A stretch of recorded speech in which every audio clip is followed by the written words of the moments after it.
Is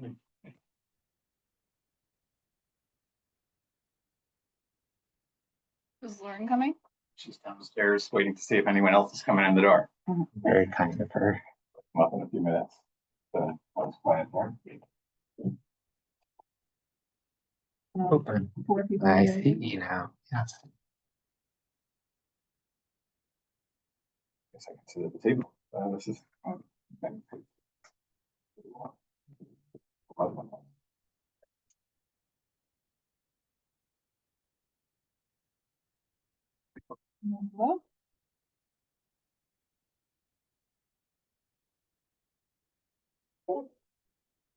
Okay.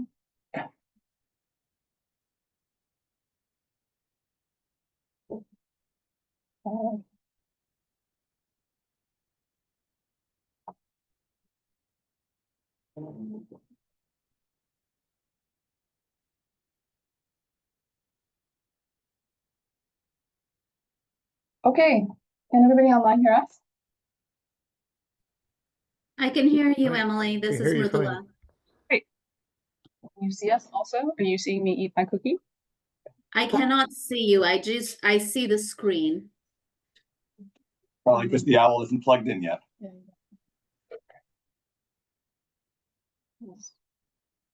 Probably makes sense. We're just plugging the owl in. Okay. I'm also going to be off camera as I'm just finishing up eating some dinner as well. So apologies, but I'll come off camera once I'm able. Okay, just don't look at me eating my cookie. Right. So I can probably see. Where's my?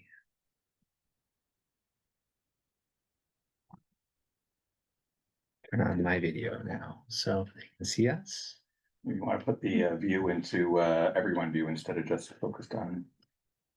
Mrudula. Sorry, say that again. Oh, well, first you better admit Richard. Oh yes, definitely admit Rich. But where it says Mrudula, up on the top right. There should be, yeah, there. Oh, change it. I heard my name. There you go.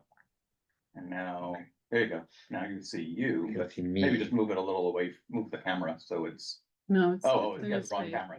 Yeah. You gotta switch cameras. Let's see. How do I do that? Back on the Zoom controls.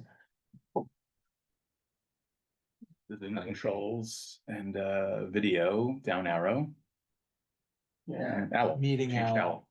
Ah, nice. And there we go. The owl's waking up. And we're in Oh, business. there we go. Hello, everyone. Welcome to the April 8th Bicycle Advisory Committee meeting. I think that I don't see anybody in the room online.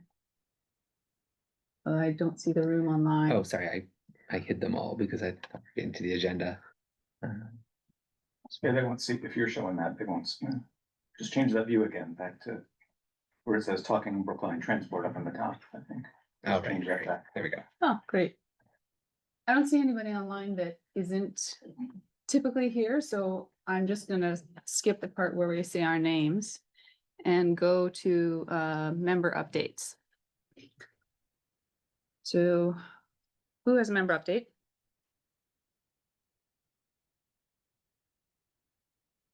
So, hi, this is Mrudula.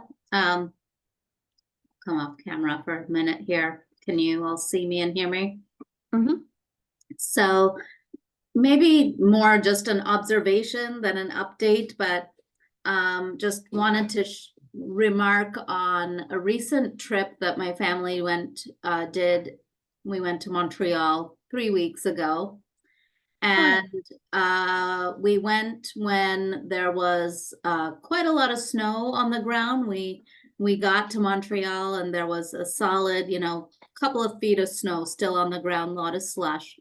And one of the things that I wanted to share and observe is just how really well maintained their bicycle routes were. It was something that I noticed. They had a lot of the downtown streets had bollards and bike lanes and two-way bike lanes. And yeah, hoping that we can kind of get there in our town. So it's just more of an observation and a little nugget that I wanted to share with this group. I thought it would be appreciated. Love Canada. Yay.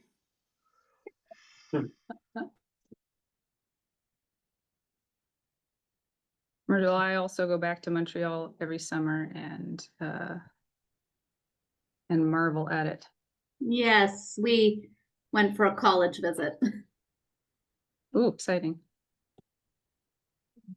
So I don't have much to report, but I will say on the way here, there was a UPS truck in front of the UPS store, and because of last meeting, finding out that they had told the police that, oh no, we're gonna use this alley or pull-in. And so I paid attention and it was empty and they could easily have pulled in there, but chose not to. Hmm. I also have 2 photos I've taken of that as well. Yeah, I think it's like a daily thing.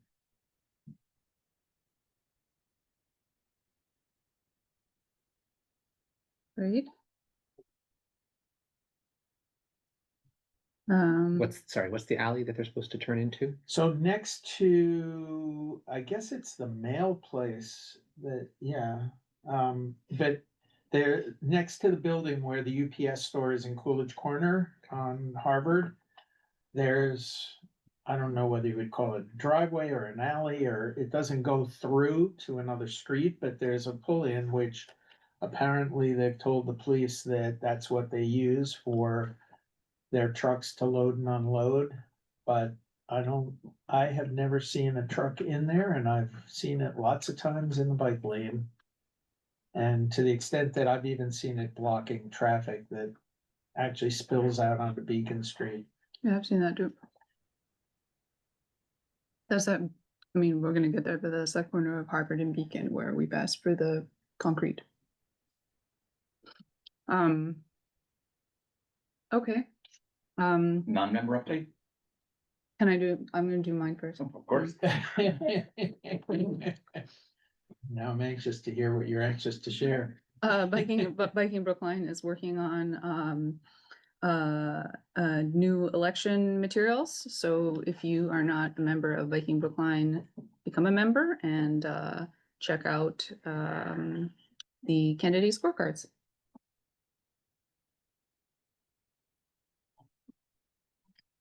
Thursday, May 7th is Bike to Work Day. Used to be on Friday, but maybe they figured out that no one shows up to work on Fridays, although Bike to Work Day has been well attended.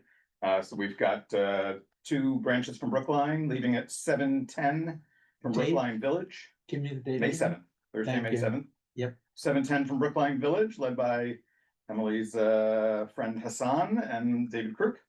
And 7:10 starting from Washington Square, led by Sam Downs and perhaps myself, and then meeting up at Coolidge Corner at Beacon and Webster at 7:20. Before proceeding downtown and the festivities downtown, get free food if you register. Just go to just search for Boston Bike to Work Day. Beacon and Webster, you said? Yep. In Coles Corner? Yep, 7:20. And if we're lucky, County Patrollo will address us at the time, at 7:20. Well, not for long, since then we have to be at Kenmore at 7:30. Good burritos last year. Mitch, Yeah. just to be clear, that's the day after the International Walk, Bike, and Roll to School Day, I believe, which is May 6th. And that came It's up funny, in our, on the city website, it says, we celebrate National Bike to Work Day on Thursday, May 7th, but National Bike to Work Day is Friday, May 15th, so it doesn't really. every day is bike to school and bike to work day. That's the way I look at it.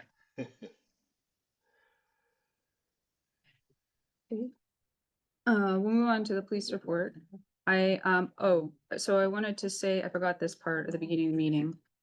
It turns out that last time it was Passover, tonight is Orthodox Easter.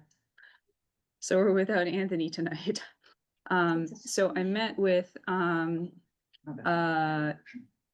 and Anthony to ask them about the agenda items, and I just took note of their comments about the agenda items. And we spoke about Anthony's question was for the transportation division, because there were several crashes. Can we bring the crash report up? Yeah, I got I don't know if this is the right one, but. So one in the meeting materials. Oh, it's in the meeting materials. Because this is the one that we get here in Brookline, so I was kind of guessing, but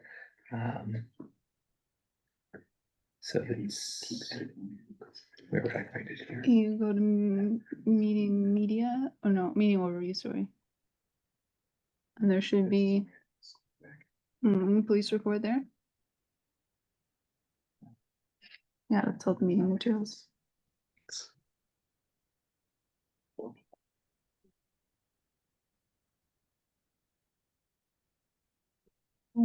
So if you scroll down, there was one on St. Paul at Commonwealth, another Kent and Gloucester. And so the question was, what is the status of the St. Paul safety improvements? That was Anthony's question. And then we also spent some time looking at the crash scene at Gloucester and Kent. Can you bring that up on Google Maps? Colchester. I mean, yeah, I was like, whatever "Where's Gloucester Massachusetts, Street?" whatever it's- Massachusetts, It's okay, I just was, I was like, I've never heard of Gloucester. Sorry. Colchester. I could type. The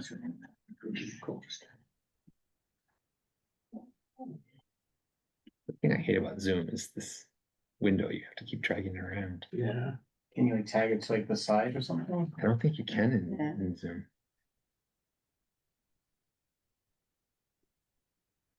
Well, you can make it small like that before. Yeah, but then we can't see. Right, yeah. And so I think if you go onto Street View there. Just takes a moment.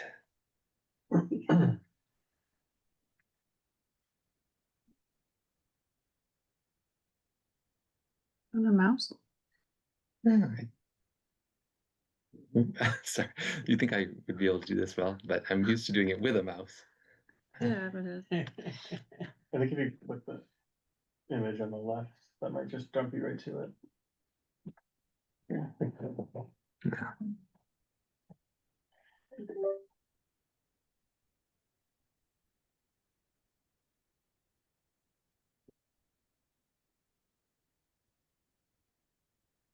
There it is.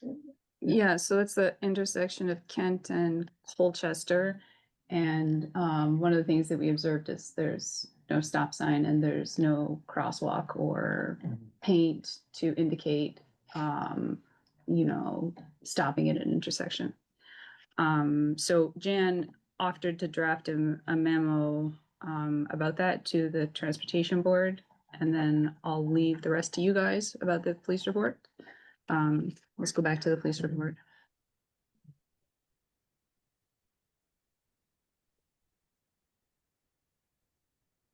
So Commonwealth Avenue, Harvard Avenue, Commonwealth Avenue, Colchester and Harvard again. Yeah, so I just want to jump in. If I'm not mistaken, so yeah, there were 5 reported incidents in March. I believe the second one, at Pleasant Street, where it was reported that there was an injury.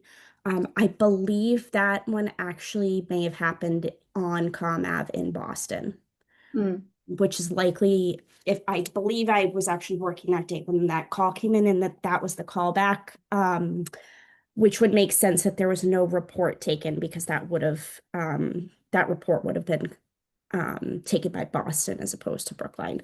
Again, I'm not 100% sure, but I believe that was the case with that one. And then, so yeah, out of these 5 incidents, one one bicyclist was transported to the hospital. That was the Clam Ave and St. Paul Street, which was a cyclist that was struck by a door that was being opened. Um, Essentially, a cyclist was passing an Uber driver that was dropping off a passenger, and the passenger got out, and the door struck the cyclist, and a citation was issued there. In terms of the Colchester and Kent Street, I just want to clarify, just based on the narrative that I have for that report, the vehicle was traveling south on Kent Street, and was turning left onto Colchester, and that's when they struck the cyclist on that one. So it wasn't, not that there shouldn't be a stop sign or anything, but it wasn't a result of the stop sign, of a car coming out of Colchester there. And then, so yeah, so March 2026 is a small increase in bicycle accidents from the same time last year in 2025, where 4 were reported. And overall, year to date, there have been a total of 352 reported traffic crashes, 3.4%, which involve bicycles. And I was also just hoping to circle back on the UPS comments from earlier, and also from last time. I would love a couple things. If you could email me any photos that you do have, it would be very helpful just to be able to kind of compile everything into one so that I can reach back out to the contact that I have at at the UPS franchise, but also so they can reach out. They said they were likely going to have to reach out to the Watertown hub if it was an ongoing issue. So any photos that you have would be great. And then also just to follow up on that, is there a specific time of day that you're noticing it more than others? I notice, so, I mean, I go through there in the evening. I notice it in the evening. But I'll be right there. Someone else waiting downstairs. Yeah, for me today, I can tell you it was. Oh, thanks, Mitch. I saw the truck there at I saw it, about 5:20. Okay. Okay. I saw it at 6:35 on my way here. Okay. So it may be that it's more of an common occurrence in the evening, because I have been asking officers when we do have some units available to do some enforcement of the bike lanes in that area during the daytime, but I will also reach out to our first staff officers and just ask them as well to do some special attention in the afternoon and evenings as well. oh, that's really appreciated. Yeah, thank you, Carrie. Of course. Todd? Yeah, I have a question. So on this list of crashes, the third one down, the Commonwealth and Pleasant Ave, was there a fault cited? Oh, there were no citations. The only one that got a citation was the first one. And same with Colchester. Was there no citation for that either? I don't believe, let me double check. I don't believe I saw anything noted on the Colchester. Let me just pull that one up quickly. Because I was wondering if that implies that the cyclist was at fault. Um, For the citation issued, you mean? yeah. So no, the citation for the common St. Paul, the citation was issued um to the passenger in the vehicle. Oh, okay. Yeah. The Uber. Yeah, not the Uber driver. It was actually issued to the passenger themselves. But yes, the Colchester,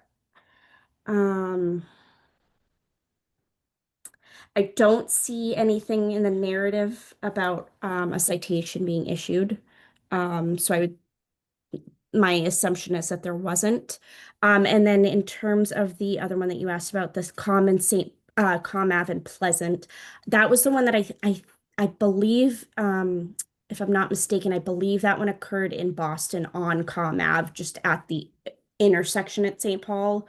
So I believe they were advised to report it with Boston police. That was a walk into the cyclist walked into the front desk of the police station to report that one. There was no response to the scene there. Okay. Do you have any information on the harbor crashes? I don't, because there are not, I mean, all I have is the narrative of the CAD. So for 39 Harvard Street, all I have is police on scene, minor abrasions, awake and alert. There was no, it doesn't look like there was a report written for that one, and same with 7 Harvard Street. It just has the vehicle versus cyclist, no injuries reported on that one. So I don't have. Remind me what CAD stands for? I'm sorry. Remind me what CAD stands for? So the CAD is our computer aided dispatch. So that's just our that's where all the calls get logged into it's basically our computer system that logs any calls that come into our dispatch center and the calls that the officers respond to. Thank you. There's just one comment or question about the Harvard Street ones. 39 Harvard Street is, it's close to home to me because it's right where my daughter's daycare is. It's also, right around where Pierce Street, I mean, we're actually kind of overlooking it here from the room. Pierce Street turns on to Harvard Street, and it's a really wide, well, 2 things. One, that area has 2 flashing yellow light things that were recently installed, so I just want to note, like, there have been changes made to that area. But that Pierce Street to getting onto Harvard Street is a really wide turning radius. I notice cars cut through Pierce Street often, so I don't know if that's a potential Do you mean School Street? school. No, it's like Pierce Street that takes you up back into the building here. If you go to 39 Harvard Yeah, Street. I think it comes up by the health department. Yeah. Oh, exactly. yeah, I see the one. Yeah, yeah. And there's I noticed I'm here a lot in the morning and evenings. There is a lot of cut through traffic on Holden Street and Pierce Street, kind of behind Town Hall. And 39 Harvard Street is, I'm not saying it's associated with that, but this area is kind of frightening on morning and evening pickups. Mm-hmm.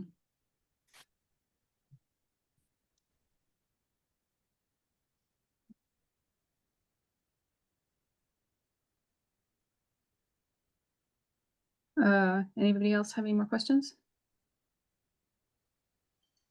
Just a comment, as a resident on Clark Road, I noticed that there is a speed limit sign installed in the last week or so, and that was great. I was very pleased to see that, and it's a 20-mile-an-hour speed limit, and it has a bright yellow.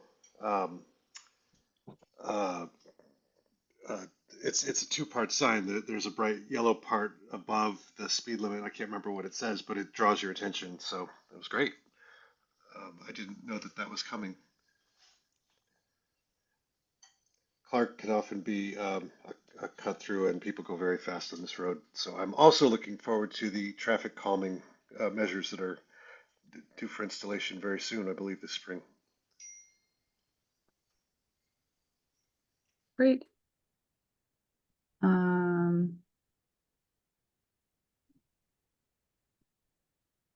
Maybe you would be able to follow up on where the St. Paul safety improvements are? I'm not familiar with what these improvements might be, but I can certainly ask about it. I know that on our capital project list, there's St. Paul is one of the corridors that is mentioned as a capital project for bike improvements. Mhm. So that's figuring into the prioritization exercise that I'm working on with the transportation board.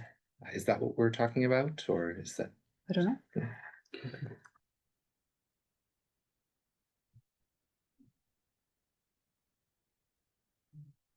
you know what fiscal year that is in?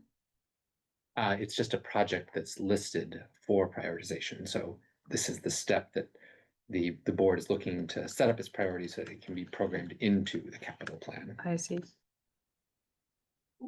Oh, God. Notes. No, it wasn't. Emily, do you need somebody else to put notes? That helps, but I like to do it too because, Okay. unless someone has a computer and they're taking the full notes, because otherwise I just spend a lot of time doing the minutes afterwards. Okay. Okay, we can move on then to the next agenda item, which is, chair responsibilities. Secretary.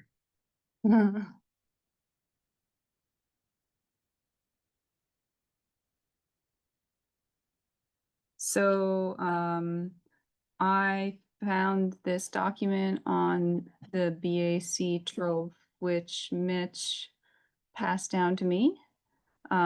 It's from 2020.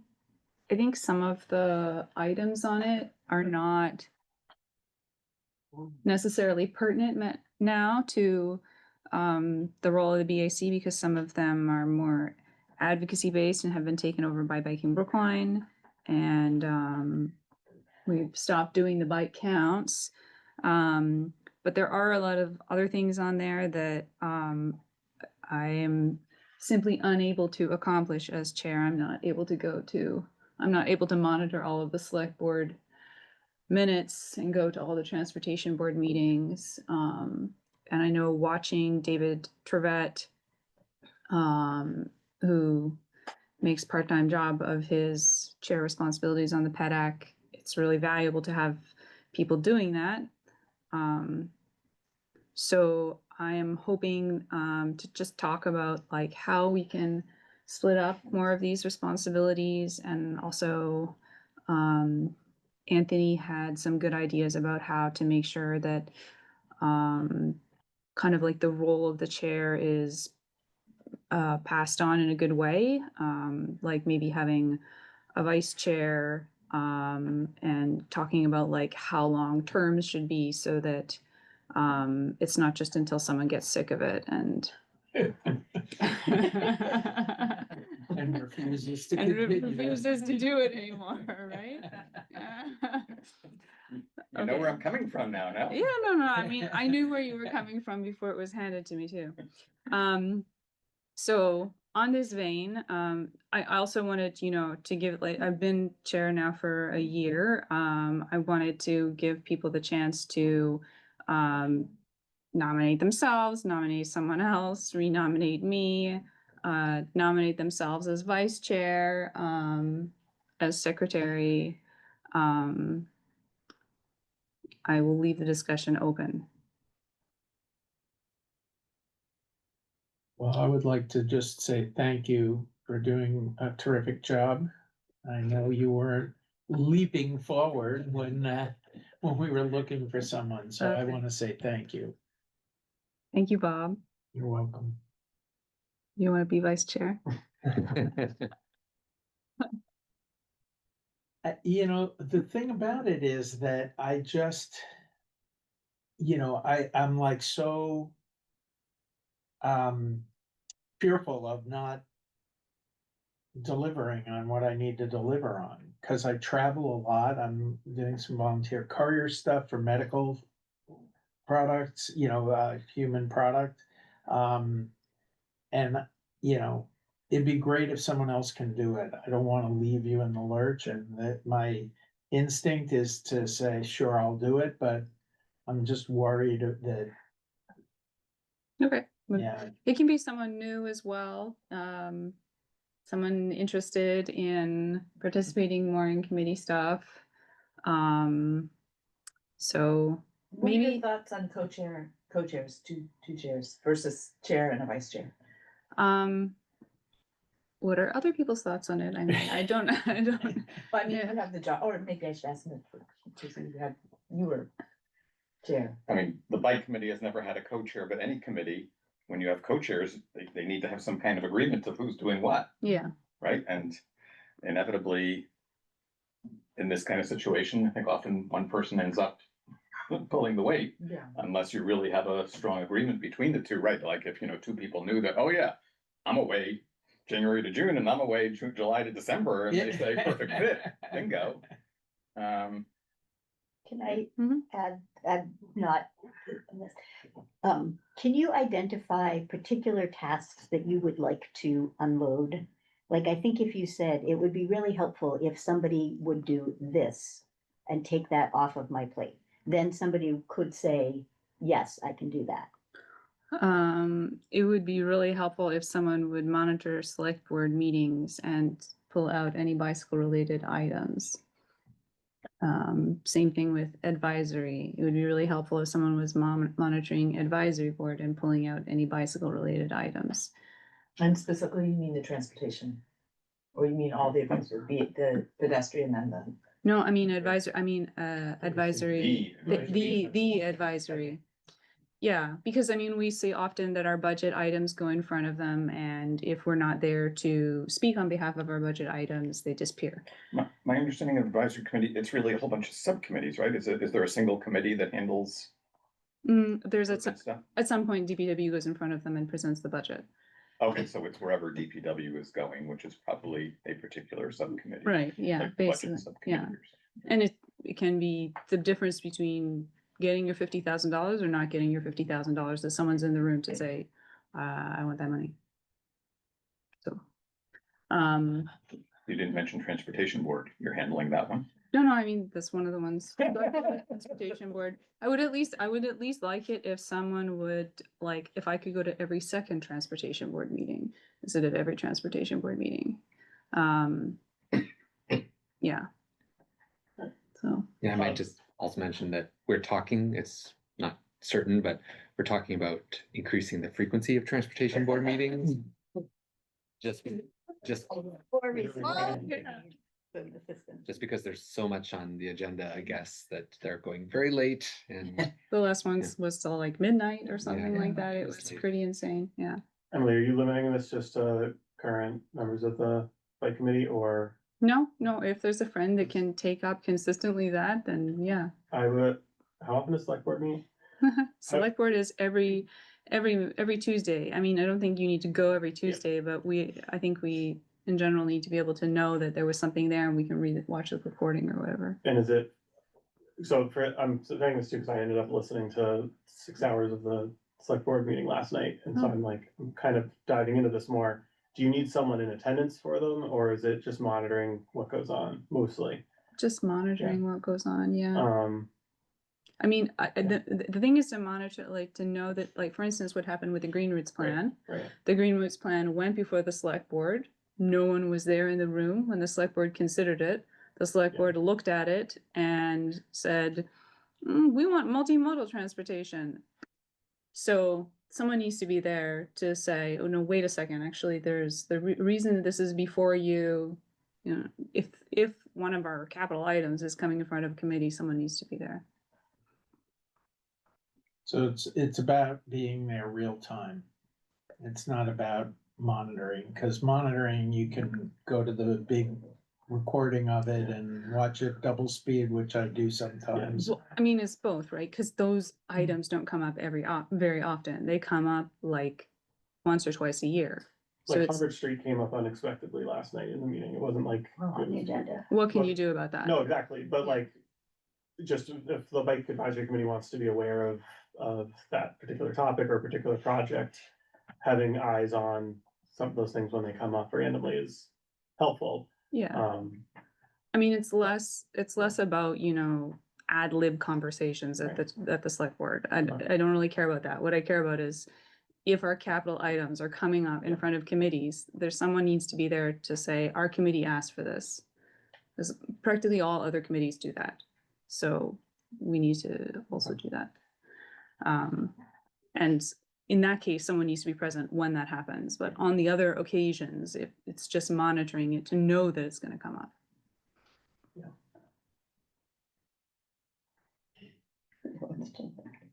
I'm going to make someone do it next time if we don't have volunteers, right? So, I can't make you guys do anything, but So what else is here? Monthly meetings agenda, of course I would do that, distribute the agenda.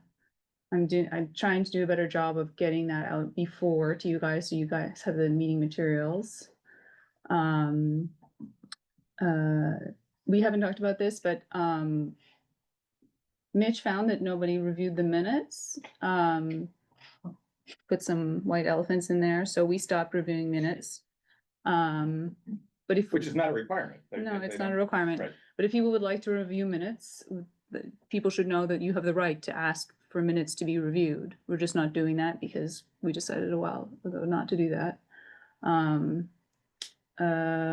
Prepare recommendations and memoranda. I think that's something that everybody is participating in.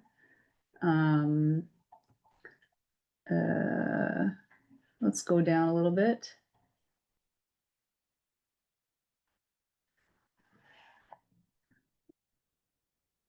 Request updates on the open projects. We used to do that a lot, although the update. For me personally, I didn't really get the point of the update because it never kind of said what was actually happening with them. But. I'm happy to, since I think Al or one of my staff will certainly be the person who's regularly at this meeting Mhm. to talk with you about what would be most useful in terms of getting updates from us. Okay, Yeah, and previously, I mean, what I hadn't started it was just to keep a running tally of where we stood on all the projects that related to bicycles. So Mhm. something like, the repaving of Harvard Street. I don't know if that would have been on the list, but just Mhm. so we knew it was coming up. Or not coming up. So there's that, monitor the agendas. There are a lot of committees there, although I really think advisory committee, select board, and T-board are the ones that we need to be monitoring. The other ones are sort of, if someone has an interest, it's a good idea to be Okay. there. Capital Subcommittee. Yeah.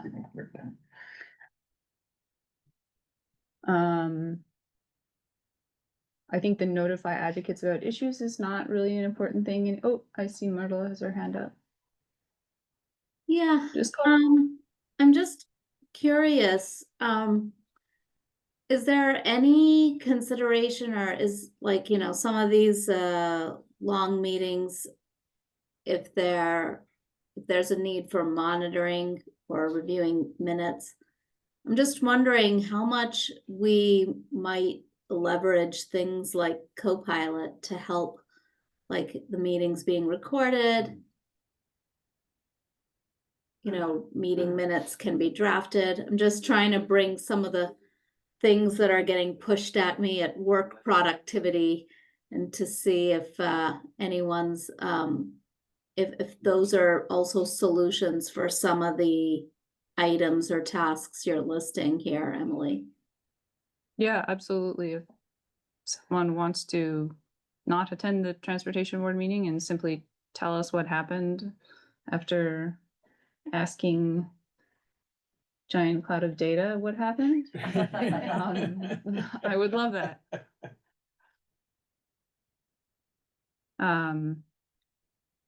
Yeah, that's a good idea. It's much less daunting to go to Well- not go to a 4-hour meeting. Well, in that vein, like at work, we use Teams and it can take minutes. Is that a feature available to you in Zoom? Zoom does, and I have used the transcript, but it's not that great. No. Like it doesn't actually give you, sometimes it kind of gives you an idea of what happened. And no, and then there have been a couple of times when the recording has gone wrong and I haven't gotten the minutes. And so that's why I take notes Mhm. for things that I need. It's also hard to be like, who is in the meeting, who's in the room, especially when we're doing an in-person meeting. I have to like talk into the computer who is in the room in order to know who's there. So the minutes are actually not as much a problem. I find I digest things while writing them. So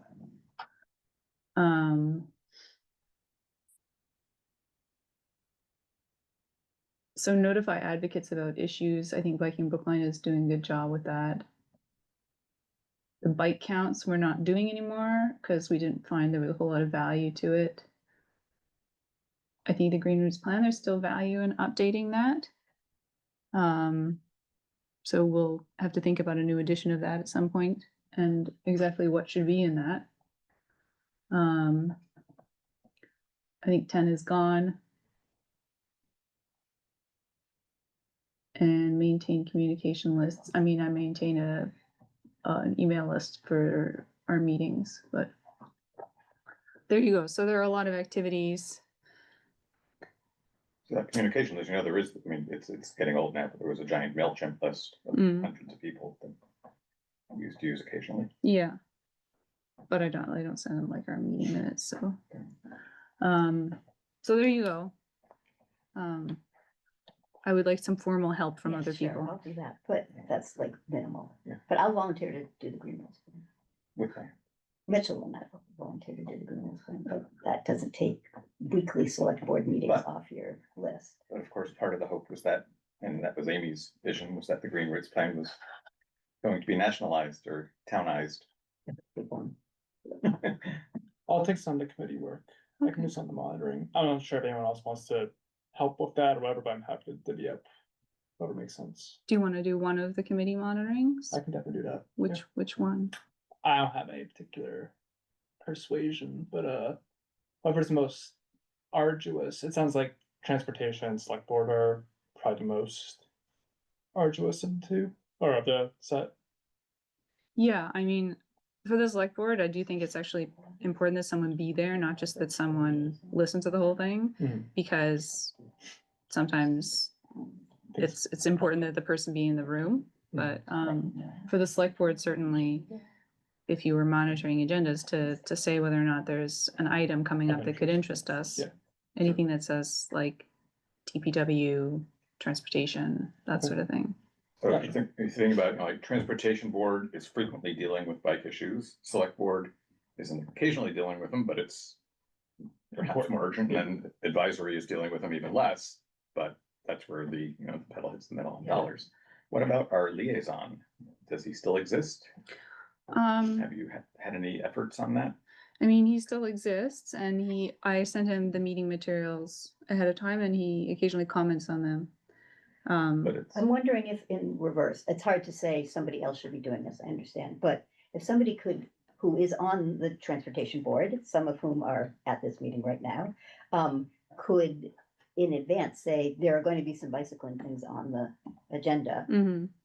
that would be really helpful. Yeah, And we have some friends on the transportation board. I don't know if that's an ask, I mean, it's not an ask of this, but if that relationship could be developed so that a transportation board member could say to the person, like, you really should listen to the beginning of this meeting. yeah. Because otherwise you can sit through parking requests for 3 hours. Yeah, I know. And they're It's very heartfelt. I mean, that's supposed to be Jonathan's role, but I don't know how to force him to do that, He reassigned, Yeah. to ask We've Brian, we've asked for that, I think, right? Yeah. and you ask Brian again. Okay. Okay, This is not to put This is work on it. Jonathan in our staff. No, it's on the no. transportation board. He's on the transportation board, yeah. I don't totally want to do that Okay. because he has given like valuable input on the plans and I'm glad for his input and I don't want to piss him off either. So Well, and I guess if you're getting commitment from staff to attend. then it's then it's less of a thing. It's less critical. Yeah. And as you pointed out, Richard's attending, so. We don't like conflict of interest or anything like that. I don't know the politics, but if, Well, back to meetings, I think that I would be happy to, like, Scott, you can't make these 3 meetings, Right. I'll do them, and that could be for any committee. But I would say just as you're looking to members of the transportation board to cue you in on agenda items for transportation board or select board agenda items that could pertain to you, I would think that we, the staff, could also, like, certainly I'll be at all the transportation board meetings. So there are bike-related issues that are coming up. I certainly can shoot off a quick email to Emily or whoever, you know, we want that to be. That's easy enough for me to do as well, since I'm the one crafting the agenda. Yeah. That would be very helpful. Thank Yeah. you. Yeah.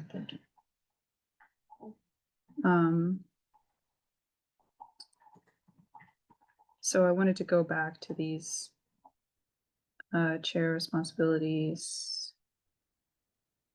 Do we all have each other's phone numbers? Because what I'm also thinking about is, you know, like one of my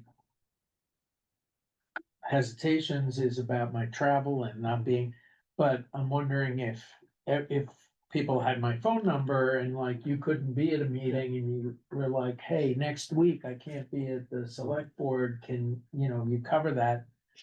You know, so I'm just wondering if maybe we could set something up like that so that, because I'm happy to do some of it, but my fear is, you know, committing to the whole thing, I'm gonna miss stuff.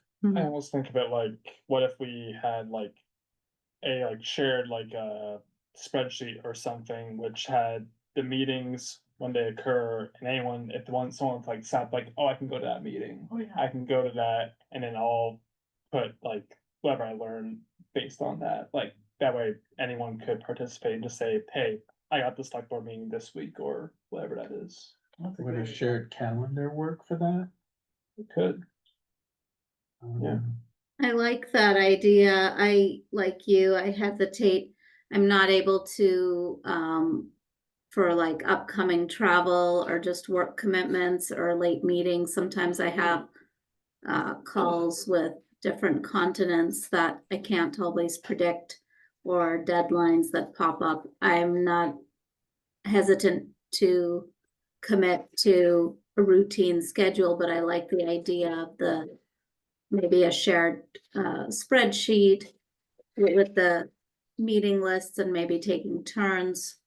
And then maybe plugging in inputs or insights gleaned from the meeting post. It can be super high level. It can be derived from taking the transcript and ChatGPT-ing it. I don't know. I just made that a verb. But I think that's something that I could participate more to than committing to a routine schedule of attending a specific committee meeting. Okay, does anybody have a volunteer to create such a schedule or spreadsheet?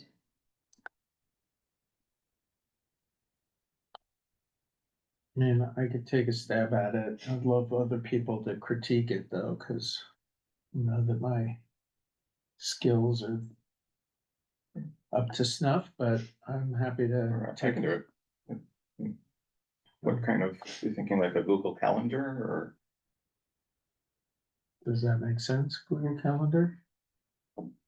I also do want to say, I'm not very techie, so I'll just say that I'm on another committee and we use the spreadsheet, which is really nice because then you have the boxes where you type in all the stuff. And then, you know, like, oh, we need cups and napkins for this event, some as little as that, and also we need to contact an insurance agent, you know.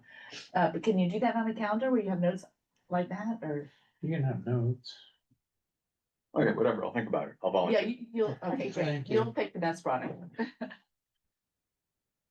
Okay, so I'm going to continue to prepare the agenda and distribute it and chair the meeting. And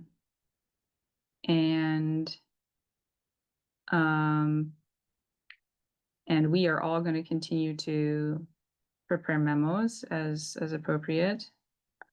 And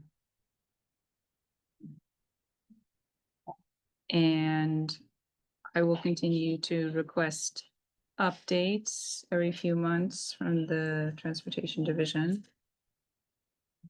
And Mitch is going to look into a good way of dividing up attendance at meetings. So are you guys signed up I guess you're signed up for alerts for the BAC, right? Right? So you can also sign up for alerts for the select board.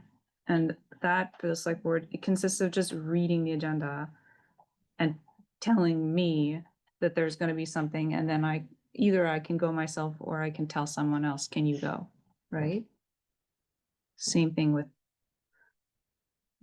advisory is a lot more difficult because they have a very idiosyncratic way of posting things.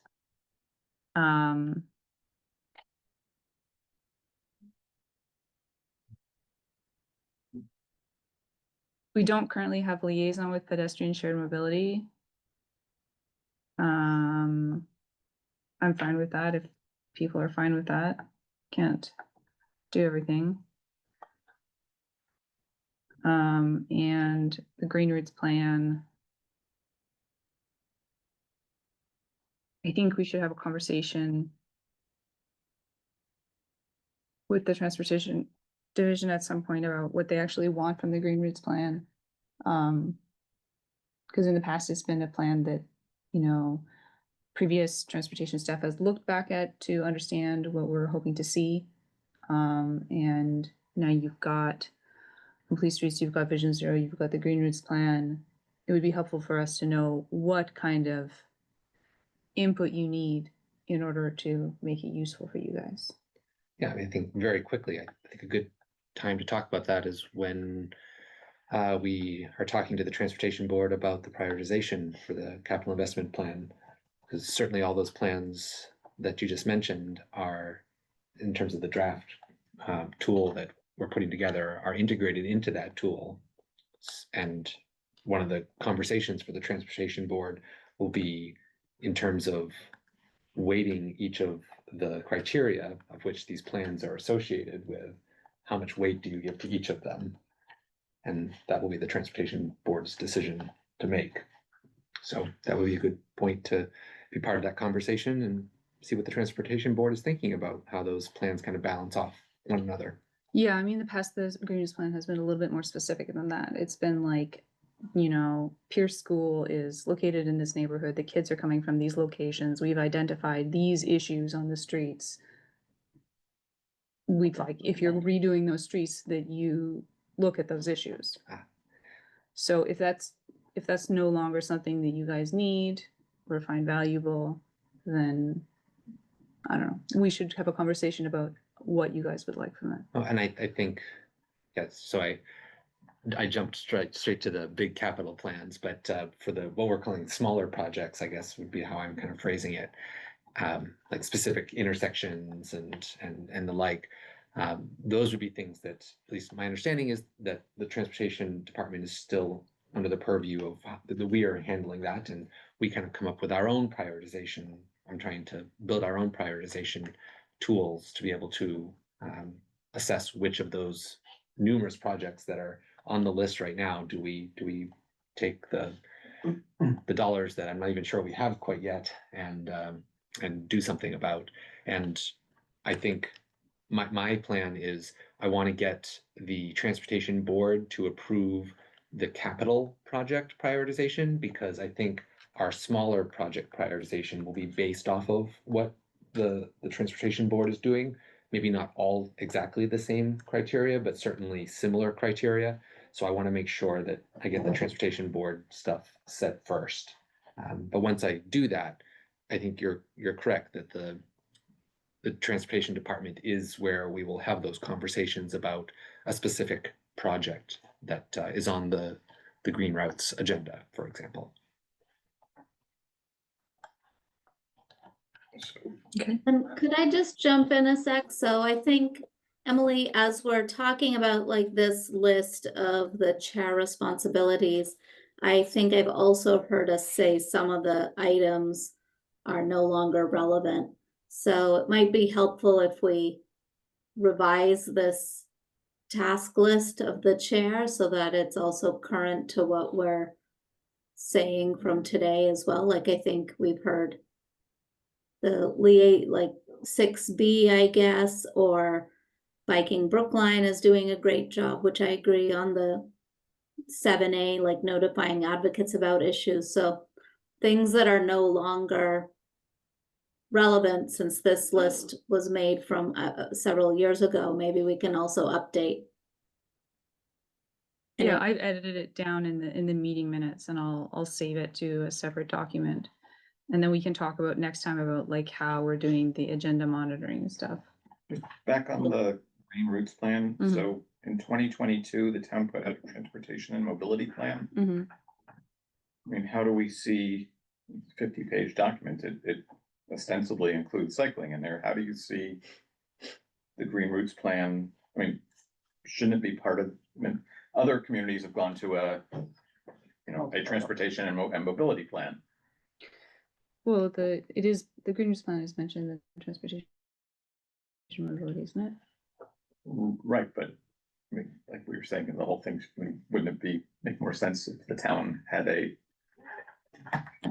whole silo thing of, is it really, shouldn't it just be, right, rather than just referencing it, that content ought to be in the town's plan. I guess I don't know if this thing's ever do you know if this is getting updated or if it's a lovely looking document from 2022? I can't say that I've looked at that one yet, but I will note it. I've looked at a lot of plans.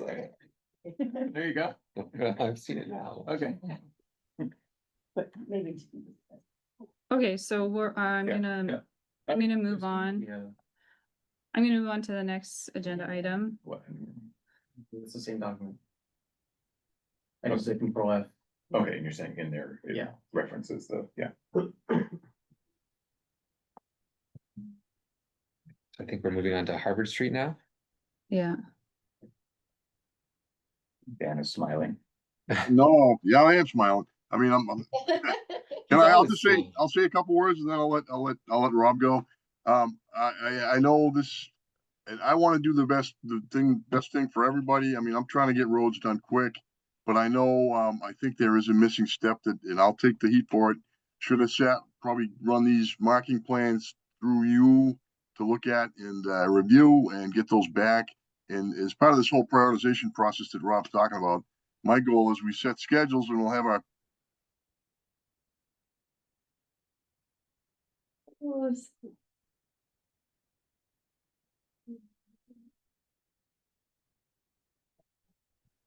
Well, Did you lose Dan? looks like we froze.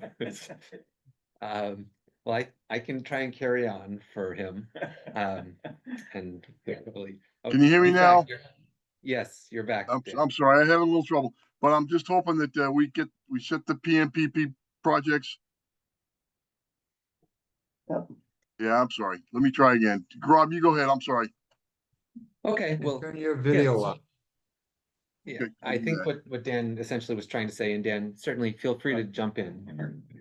Yeah, well, he's given the mic to me, so unless he wants to take it back, of course.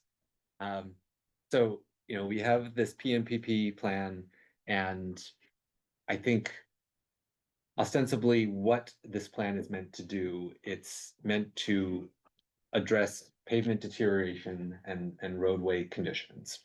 And that is kind of the first and utmost priority that's there. And I think it's simple to say that when this project comes along, it's going to replace in kind what is there. That's the large goal, I would say, but certainly when we get down into the details of it, transportation staff and all of you, we are in a position to look at opportunities to improve pedestrian, bicyclist, transit, roadway safety and efficiency and operational efficiency. So I think, certainly, when I started here, and by the way, just give me a quick moment to introduce myself as well. I don't think I got a chance to do that. So I'm Rob Guptill. I'm the new Associate Director of Transportation and Mobility here at Brookline. I'm 6 weeks on the job.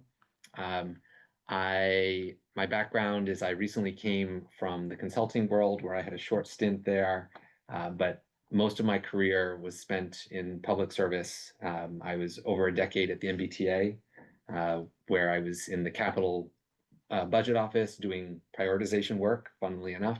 for a couple years, and then for a good 10 years, I was the manager and director of service planning at the MBTA. So there were many times when I was at the T where I saw roadway paving plans that came to my desk far too late to do anything about it. And I will admit, just like many of you feel, it's frustrating when you see an opportunity to improve something that just involves pavement and markings. And in my case, it was, for bus stops and trying to make them more accessible and safer and get them in correct locations, those types of things. Things that quite simply only involve paint, don't involve changing curb at all. So that means, no crosswalks, because you need curb cuts, no curb extensions, things of that nature, no shaving back curb, all those types of things. So I certainly want to express to you that my heart is in the same place as a lot of you came from in the last transportation board meeting, that this was an opportunity that was I won't say missed, because certainly the staff before I arrived and then when I arrived here, we have all been trying to look for opportunities to improve bicycles, cycling markings on the street. But there are many things whenever you look at street design that it's so easy to not see things. And Emily sent over your comments, Emily, and there are some great ideas that are in there that we'll go through, and we'll talk about how we think we're going to try and integrate those into the plans. But I think the big message, and I know it's a frustrating one, that you all were kind of hoping to hear, that parking protected bike lanes could be part of this, and I'm afraid it just can't. Because one is that parking protected bike lanes would involve some curb changes, quite honestly. There are places, particularly at the intersections, where there are curb extensions today, that if you had a parking protected bike lane and the bike lane was going along the curb, but at the intersection it had to move up into the intersection right at where the curb is extended into the travel lane or into a very narrow bike lane, I personally feel that is unsafe for bicyclists. And I think we need to have a conversation, particularly if we're going to talk about a street like Harvard Street, if we want to put in parking protected bike lanes, about how to redesign the street so that we can do it safely. And I think there are also some issues associated with parking protected bike lanes that are very thorny with the disability community. Some people feel very uncomfortable about parking protected bike lanes. With the outdoor dining community on Harvard Street, trying to figure out how parking protected bike lanes can work with outdoor dining. These are all just issues that we need to work through, and the parking management and preservation program is just not the place to work through those issues, because it's such a time sensitive type of work. The pavement is deteriorating on Harvard Street. If we don't replace it now, it will be much more expensive to do that in the future. And the outreach process that would be needed for parking protected bike lanes would just disrupt that process. So that's, I think, the negative that I come in here bearing the news, that's just not possible. But I think there are a lot of positives on the small scale sort of things that I'd be happy to go through with you all. But I'll pause there for a moment if people want to talk about that. So I would like to review the plans that I drew up for Harvard Street. I'm aware of the curb bump outs. It's very similar to the curb bump outs that are at St. Mary's. It's really not a different situation. And I think parking protected bike lanes are quite possible. And I would like the committee to review it and give their opinion on whether or not they think that's possible, and decide whether or not we should recommend the plans to the Transportation Board.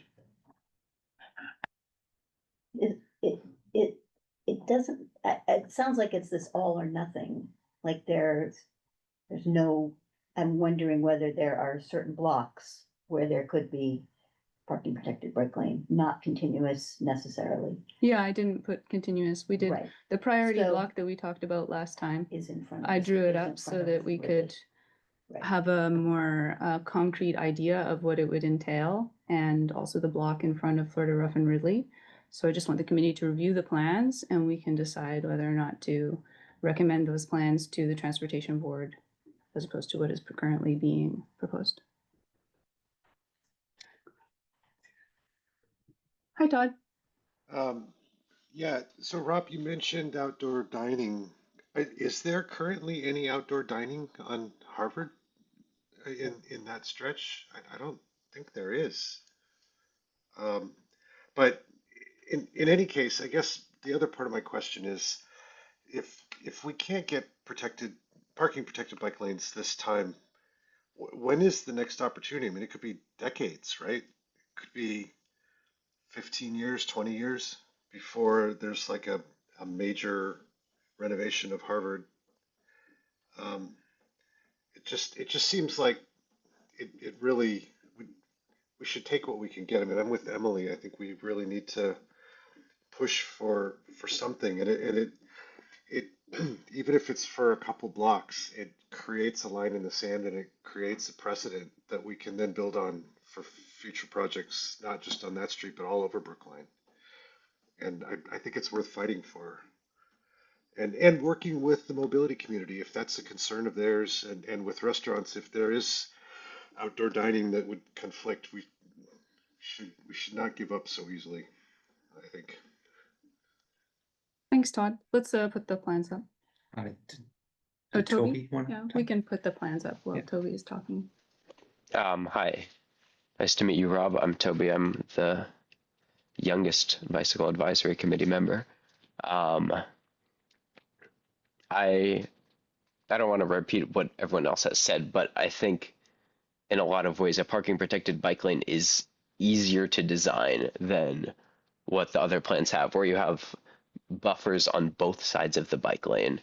That's not really something that I've seen biking around Boston, and I think there's a fairly large precedent in Boston and other places for parking protected bike lanes. There's all this data that shows it actually makes things safer for pedestrians and safer for drivers.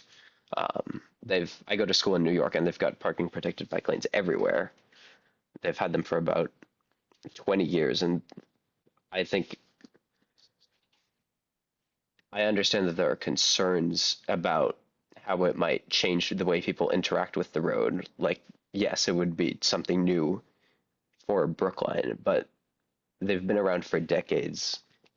And with regard to the data, I can't think of any concrete downside to adding one in this case when you have all this roadway space and when you have Harvard Street at the top of the priority list for the Green Routes plan. In your browser. Yeah. Those are my 2 cents. Yeah. Marla?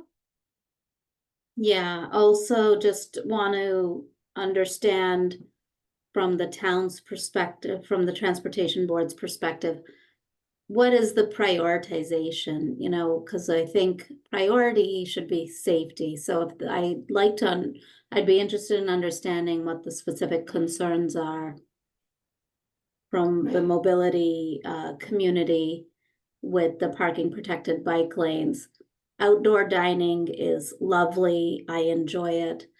But, you know, if we're weighing things in the balance between people's safety in our town versus the ability to eat on the roadway, personally, in my humble opinion, safety matters more than being able to have a cocktail on the side of the road. So I'm just gonna state that. So I would like to understand how that's being prioritized. So, I mean, I think I can just quickly say that should the Transportation Board wish to prioritize a redesign of Harvard Street, that is their prerogative to do that. That is what this whole prioritization exercise that we're helping the Transportation Board come up with. That's what this is meant to do, is to give that ability to set those priorities. Can I just ask, with what capital funds are these priorities meant to be accomplished? That is, again, for the transportation board to decide. They're the ones that that know what capital funds are available to them, and within the confines of those capital funds, they will have to make the decisions to prioritize what projects that they feel are most important. Oh, so will the roadway asset management and preservation policy, will the roads under that be reduced?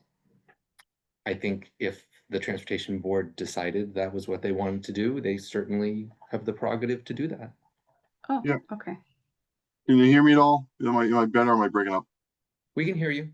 Yeah, I'm just gonna say so we get we actually get a reduction. We get 5.2 million for roadway, and that's primarily goes to the pavement preservation, but there's obviously capital money for bikes, capital money for traffic calming, capital money for complete streets, there's other monies, but so my whole thinking was we'd get through Harvard, we do as much as we possibly can, and then we set the priorities with the T-board. And they may pull, maybe next year, as we have a 5-year list of streets, T-board may decide to pull one street and say, listen, we want to do more on that street. And then we get into we have time to do it. We have time to do the outreach. We have time to talk with everybody and get through all that and then make that a priority project. It may have to be, depending on what we do, we put a price to it. We see maybe it's got to be a capital specific project that the town says, for this road, we want to do something specific for it, like we've done with Washington, but maybe not as to such an extent, maybe not the tip process, because we're pretty full on tip with Washington and Bridle Path. But the way I see this, I'd like what I'd love to see going forward is we tell you what our PMPP roads are, and you see 5 years of them, and we'll meet this early in the spring, and you guys, T-board will say we want to move that one 2028. You've shown this road, and we want to make that into a more extensive project, and we have the time to do it. And we go through it, and we get all the outreach done. We come up with the designs. We come up with budgets. We figure out how I'm going to pay for it. It just gives us time to do it. And for Harvard, I know we're making as many changes as we can. The only tricky one is, like as Rob said, the parking protected is tricky because we think it's just going to be an outreach. It's going to just bog everything down, and it'll take time. And I wish we were a year behind and we had time to go through this now. But it's just, we got to keep moving with the roads. We're getting a lot of, not pressure, but we're trying to just keep to maintain the quality of the roads. And it's been a fundamental kind of direction given to us.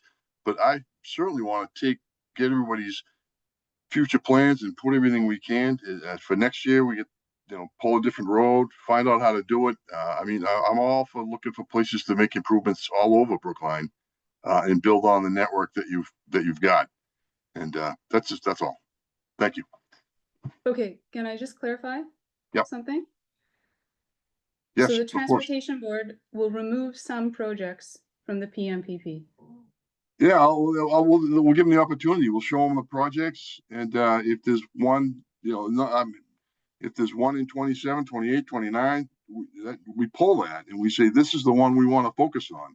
After we go through this exercise that Rob's talking about, when we do all the ratings and we kind of decide what's the one we want to do next. That's a bigger cost because ours are typically the larger roads on the PMPP because they're based on both condition and ADT. So there's traffic and condition because the condition obviously falls quicker on the higher traffic roads. So yeah, so definitely transportation board. We're happy to sit down with them and go through this because it makes our lives easier because we know what's next on our plan and what's the one we're looking at to do more substantial improvements with and figuring out how we're going to pay for everything. That's the way I'm looking at all this, and I'm hoping that that's something that we can get going as we go forward. Dan, what I'm just looking to clarify is whether or not the roadway asset management and preservation policy, whether or not the language that is in that will apply to projects that the transportation board decides to pull out of the PMPP. No, because that would be a different project. I mean, unless it ends up being, we decide we pull it and then you decide you don't want to do it. But our thinking is that once you decide it's a priority project, it becomes more of a complete streets project, the major, significant changes. And we have time to go through the outreach. That's probably one of the main things, is that we have the time to go get everybody on board and understanding what the changes are and who's affected, and make sure we do that process and give it enough time, because it takes time. As we've learned on Chestnut Hill Ave, that was a PPP road, but we were in between. We're trying to figure out how to do this and make it all work. But my hope is that once we sit down with the T-board and we rank everything, and they decide on their priorities with your input, obviously, we'll have a plan going forward. And that's the main thing. I just want a good plan that everyone's in agreement with, and we can just go. And so that's my hope. You said with the Bike Advisories agreement, obviously, Transportation Board doesn't necessarily ask Bicycle Advisory Committee for things, typically. We're delighted that, the bike committee is delighted that staff is coming to the bike committee, but Transportation Board this is doesn't all ask the bike committee things. Yeah, and I don't know, maybe they'll want us to come through you before we make the decisions. I'm fine with that. No. So I'd like to move on to the plans, but I have one editorial thing to say, which is that, there are really only 2 roads every year from the beginning of the time that this roadway asset management and preservation policy has been put into place, where Complete Streets could possibly have applied. It is abundantly clear which street is the priority. And having lived in Brookline for the past 6 years, and having waited for the past 6 years for Harvard Street to be redone, I am profoundly disappointed that you had enough foresight to plan to redo all of the sidewalks, but not to ask anybody whether or not they would require some bicycle improvements on the street. Okay. Okay, So thank let's you. move on to reviewing the plans. Did you want to review what's on the screen right now? Yeah. Okay. So I drew up these plans in the hopes that the Bicycle Advisory Committee could review them and decide whether or not this responded to what we were feeling we thought would be a more ideal situation on Harvard Street. And let's go to the block that's between Green Street and Babcock Street. So I think it would be nice to compare this with what the Transportation Division has. Can you open Bluebeam instead of the browser? I mean, it opened on the browser. I don't know why it did that. I could It's not downloaded yet. can download it. I don't think you actually hit download.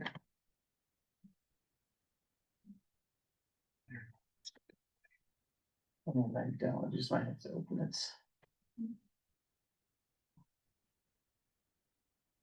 That'll work. I don't think that's the right plan. Is that not the right one? No. Green media? No, It's that's called E. Jacobson Alt Plans. If you're in the browser, if you see the download arrow in the top right. yeah, this one right Not here. the higher up. That'll Further list the most recent downloads, and then you can open from there. Yeah, Yeah, it's set to open in his browser. Right, to just see just go see where that is. It should be download to my downloads, right? Yeah, There it is. it just might be your browser might be the default way. And then you can go to the other plans. I think it's on page 7 of the town plans. This is the other one with my archive. Page 6 or 7.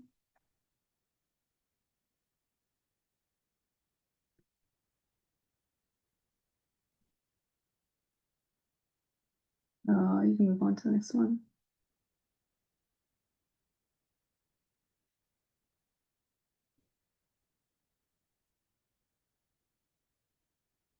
Okay, so this is the stretch of road between Green Street and Babcock Street.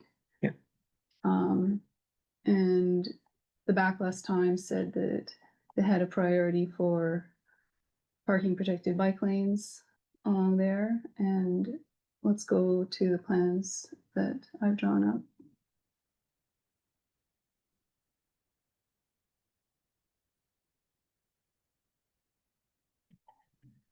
So, people have comments on the plans?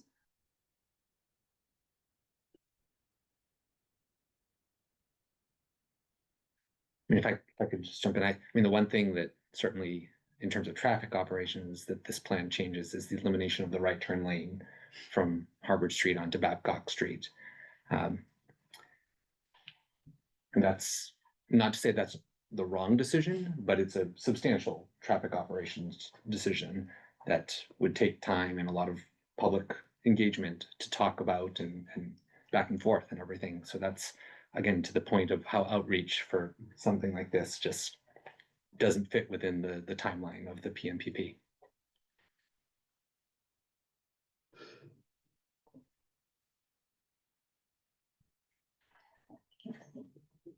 I thought that the town plan did eliminate some of the right turn was not there, but No. at other, no intersections. No.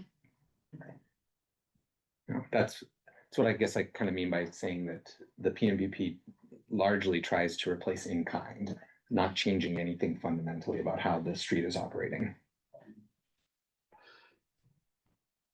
I mean, from my point of view, this would be a lot better for cyclists. I think it would be better to have green paint in the cycle lanes because I think that makes it a lot better for people crossing them to make them visible to people. That's one thing that we saw in St. Mary's is people find when they cross the lane that they don't see it. So I think a green carpet on the parking protected bike lane would be better.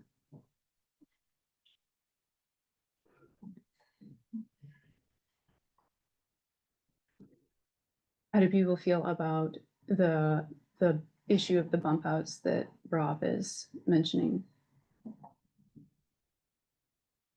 I mean, I've seen these kinds of, I'm at St. Mary's, I've seen these kinds of bump outs. Boston and Cambridge do that a lot as well. And having biked extensively in those areas, I've never had a problem with it. And actually, I feel like to me, I feel more visible as a pedestrian, but then also as a cyclist in some of those movements. Like I've never felt unsafe in those, but I'm also a pretty confident cyclist, so maybe that factors into it. But I've never had much of an issue with that type of movement. I also think it encourages, frankly, cyclists to slow down a little bit at intersections, particularly at crosswalks, and not just bomb through intersections, particularly ones that aren't like traffic controlled. I think all these would be light controlled, but even still, I do think that even traffic calming for cyclists sometimes can be helpful for our road users. I agree with that. I've also found that it's a good thing when there's like kind of a deviation just before you get to the crosswalk, like especially there at Green Street where people are walking across all the time. Yeah. And of course, there's daylighting already in front of the crosswalk, so it's not like you're suddenly in the middle of traffic, right? Yeah, I have one comment on it. While I overall like it, there is the problem of I've frequently gone through St. Mary's and then a car decides it can't find a spot for Uber Eats or something and then blocks the exits. Mm-hmm. Yeah. And I've definitely ran into that a few times and kind of made my voice audible in cases like that and just had to bring my bike onto the sidewalk so I could get around them. I think that's actually one of the things that the transportation division is showing in their plans. You're showing bollards adjacent to, if you go to this one here. There are bollards adjacent to the bump out there. Yeah. So I hadn't put those bollards in. Oh, yeah. Sorry, just trying to zoom in. Yeah. I think overall, the biggest challenge with most designs is how do you deal with the people that are just going to place their car wherever convenience, and as without parking protected, you're just making a nice, pretty spot for people, Uber Eats drivers, to park their cars. So I'm just gonna open up the plans on my end and indicate. Okay, so Emily, I'm, almost as passionate about all this as you are. Mhm. But I hear Rob saying something totally different, which is it would trigger a whole big process to try to take out the right turn lane. And that makes this whole project, that would drive the project out of budget and everything. Is that, Out of, well, Time. yeah, time is really the issue, but budget certainly plays into time, so. I think Emily, well, like by time, if you time, you're saying that as the road continues to deteriorate, your cost of. It's Oh, not yes. it's not just a time issue of when it's done, that the actual physical, inflation aside, the cost will go up considerably as it gets delayed. Yes. I think though that I agree with Emily that it is appropriate to give our recommendations, and that's what we're doing. Yeah. And I think we should. Right. We are an advisory committee for bicycling. And it seems like you don't want our input, but I think Emily's right to say, like, we're gonna give her input. I hope I'm not coming off as sounding like I don't want it. I'm trying to give the rationale for why, unfortunately, I feel like this just, we can't integrate the comments on parking protected bike lanes at this time. Is there No, a I way we think could we're- do like a hybrids plan, like have like in as much as I don't want it, like keep the right turn and just have a mixed point at that stage. What about the next block? Did the next block involve Babcock to, the Rough and Ridley block involve? Babcock to Stedman. Yeah. There's no right turn in there, because Stedman's one way coming up.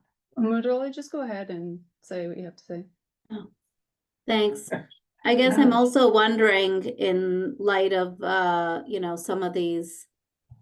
some of the recommendations and maybe a point you said earlier, Emily, is like, is it possible to have the green painted bike lane for stretches longer than just what's indicated here, so that it is at least visible, and a signal for cars and cars parked on the farthest side, like it's just a reminder, like, hey, this is a bike lane. Is that something that could be done? Do others feel like that might make sense in light of the comments from Rob, like that making additional changes to the roadway and the traffic patterns might be too much to bear? Are there compromises here that could be made? I mean, I think the transportation division has shown a lot of, I don't know, changes in that vein. Like there are they're showing like buffers between the lane and the parking and stuff like that. I don't know for everybody else, but to me, the main issue is really that there are cars double parked all of the time in that lane. It's as wide as a parking lane.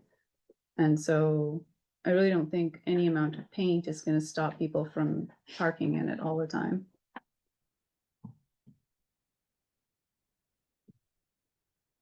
And Yeah, I mean, I think, well, first of all, I wanted to respond to, appreciate that you're telling us honestly what's going on. So telling us what we want to hear doesn't help. So anyway, I wanted to just address your comment and let you know that that's how it's being received, that you're just telling us honestly what's gonna happen and when you take it away out of this room.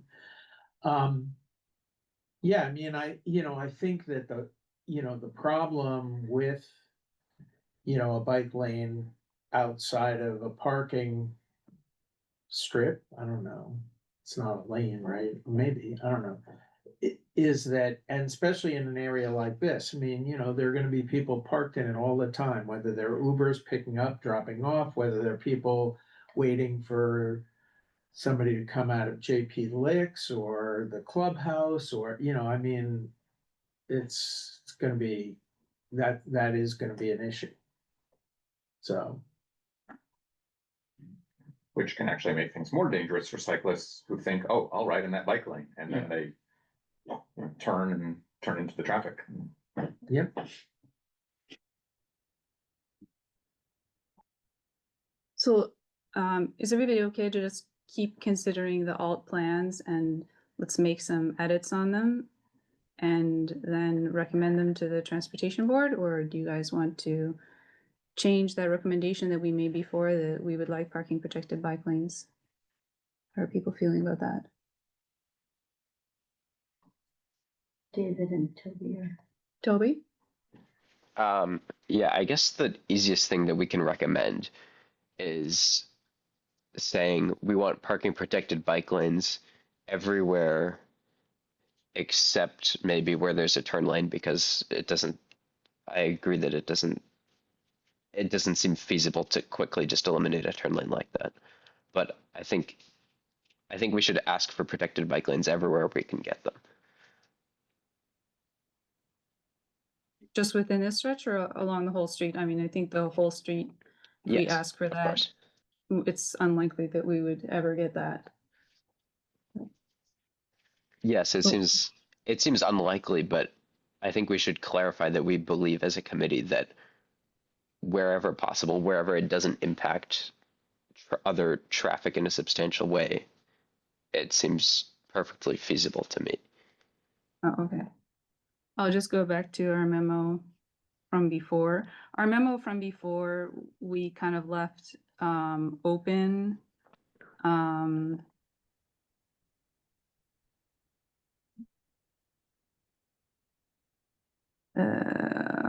David Krupp has his hand up also. Go ahead, David. Yeah, I was just going to say that if we are kind of stuck with this plan from Green to Babcock, maybe this is a situation where we should be advocating for what might be called a parking pilot. Because a lot of the problem with the double parked cars has to do with the fact that we're not managing the curb well, and maybe as a condition for doing this, or in other words, the fact that this isn't really being done right, maybe this could be a place where the town could start experimenting with metered parking that's only good for 30 minutes. There are places along that stretch that are solely for Uber drop-off and pickup and for delivery. In other words, we don't have to give, although I certainly agree parking protected is better, we don't necessarily have to give up on this issue that people just park there. I mean, they're parking there because they're getting there and they're making a delivery or a pickup. There's no curbside space available. One reason there's no curbside space available is because of how those spaces have been metered. So I just throw that out as an idea that maybe could be brought forward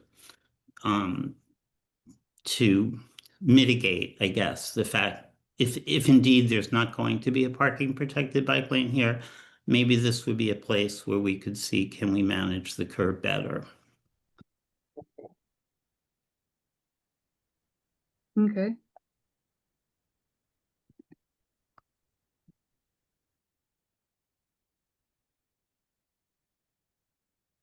Okay, so our previous memo said Harvard is among one of the most crash-prone streets in our town. It has a very high incidence of dooring or conflict arising from navigating around double parked cars. Large stretches of pavement marking do not address this issue, even though there is sufficient width and it could be done at no additional cost. Many widths along Harvard are sufficient to allow parking protected lanes along at least one side of the street. This has proved successful at other locations in Brookline in reducing dooring, reducing parking in the bike lane, and making biking less stressful. We wish to draw to your attention, for example, to the block between Babcock and Green Street, see attached plan, and blah, blah, blah. So I think our memo still kind of states that what we would have preferred is to see parking protected bike lanes in as many locations as possible. My idea for the memo was to amend it and say between Green Street and Stedman Street, and to point to these plans and say, this is what could be possible.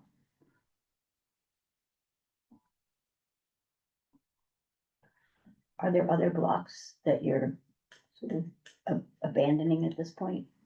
I don't have time to draw them in Right, order to okay. show the transportation board what we might feel is a good idea. As not a member, can I ask Rob if you thought there were any block along Harvard Street where you would even consider this as, that you can be honest with the people in the room? Yeah, I endeavor to be honest with you. I think the answer is no. At this time, parking protected bike lanes are just off the table, I'm afraid, for this corridor. Just so like everybody is on the same page, they're off the table on this corridor completely, because in early 2024, the select board passed a policy called the Roadway Asset Management and Preservation Policy. And this is the first large street that we've seen done under this policy, where there wasn't already a complete streets project in the pipeline for the street. So like on Beacon Street, they did a bonded wearing course. They did the roadway asset management and preservation policy. They didn't do any public outreach for it, but we also didn't say anything because we knew the bridle path was coming along. On Washington Street, they actually did take away 14 parking spaces as a part of that that thing, and they went ahead with that. And then the next one that's coming up, there's a Hammond Street one. That one already has lanes that we have reviewed, but on Harvard Street, this is the first time. And the part of that policy says DPW will prioritize new bicycle safety interventions and implement these separate from the pavement maintenance and preservation program. So basically, anything that is new bicycle safety interventions are automatically excluded from this, as are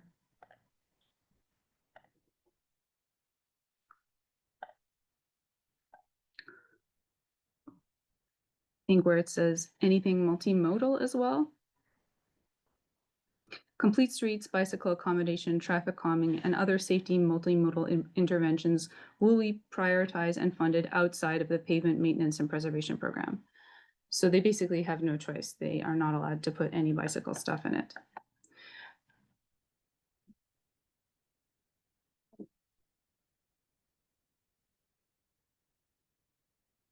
But that doesn't stop us from making recommendations for what we think would actually be good on Harvard Street. Yeah. As not a member, I just want to chime in with one thought too. Focus on Harvard Street is topical, makes a lot of sense. As part of the recommendation to the transportation board, like I've been trying to look at how to prioritize streets. And there's streets that are coming up that are tier 1 high priority network streets that are part of the Complete Streets Priority Program, and I believe are up for pavement preservation in the next 3 to 5 years. I don't want to lose sight of those as well and have this run into the same problem year after year. Can that be a part of the recommendation that we recommend that the transportation board or transportation division assess the streets that are coming up and that have fallen into the high priority network, so that we can better be prepared to plan and come up with either short-term fixes for streets that are coming up for pavement preservation like next year, or for streets that are coming up in 5 years, we can say, all right, we've got some time, and let's try to consider that as part of maybe a future larger overhaul of the street. I'm worried that like, I don't want to lose sight of those opportunities too. And I think that the recommendation on Harvard Street is a good opportunity to say like, we're focused, we're gonna keep pushing for Harvard Street changes. And let's look ahead so we don't run into this issue again and again. I would agree with that, there's barely any streets more important than Harvard Street in Brookline. Sure. So something like the BAC encourages the transportation board to immediately review the pavement management and preservation list and identify priority projects. Like in conjunction with the Vision Zero action plan, complete streets, whatever, I don't know the universe of plans we have, but there's streets that hit all of them. And I think those would be good ones to kind of tease out. Can you specifically ask for a certain time frame within which the BAC would be notified? Of This, the next, okay, so this didn't go great. We'd like at least whatever, 12 months, 6 months notice for, like you're saying, the idea is to do this. I don't know, would that be appropriate in here? I'm not sure it's appropriate, like if we tell them we need a certain, like, really we only need to be asked once, like at the beginning of the project, like what, One of the problems here seems to be that it's too late because we need to get this done now. And if we don't have enough time to Yeah. have a public meeting or to meet with the other commissions. So in order for it to not happen again, I don't know if that's useful. And I mean, I don't know, people's kind of like in your head, it's common sense, but it didn't happen.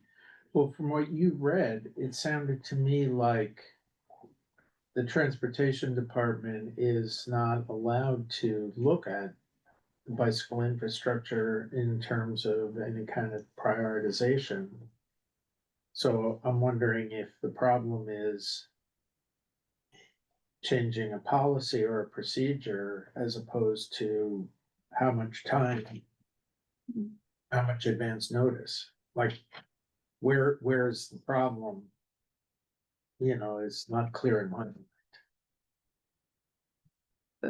Yeah, I don't know, I mean, the transportation board also didn't get a chance to review the plan, so that would be like a first step, right? If the transportation board were given the plans ahead of time to review. But Which, from what you read, it sounded like it was a function of a decision the select board made about what could or couldn't be considered in certain circumstances. Is that? So maybe what we need to do is address, changing that. do we think the roadway asset management and preservation policy should be amended? I like that. Sounds that I way. mean, to that me. could be part of our recommendation, recommend reviewing this policy and revising to incorporate sufficient time and ability for impact, relevant town committees to review and comment on and provide recommendation. And if we're gonna go to the select board, I would suggest we wait till after May 5th. Yeah. Just my political instinct says that it might be better than. But I think we have two things here, like the REMPP says you can't do bicycle improvements and you can't do multimodal improvements. It seems up to discussion exactly how much of an improvement you can do on the road within the bounds of that policy. I mean, you can obviously do some things, but other things not.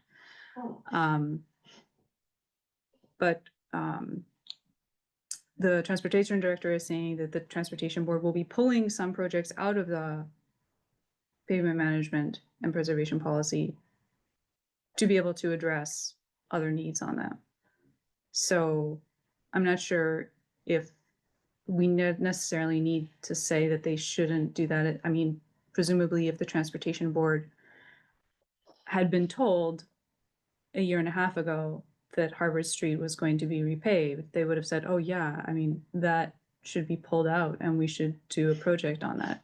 They simply weren't told a year and a half ago that this was going to be repaved. This is what I understand.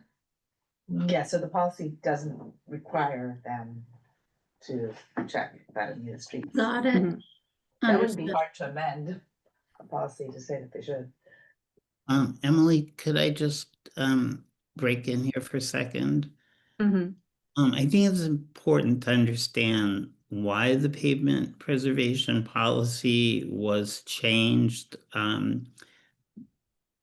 There had been a concern before that policy that the town was required to apply a complete streets approach to any pavement preservation project, and it was really slowing down pavement preservation work.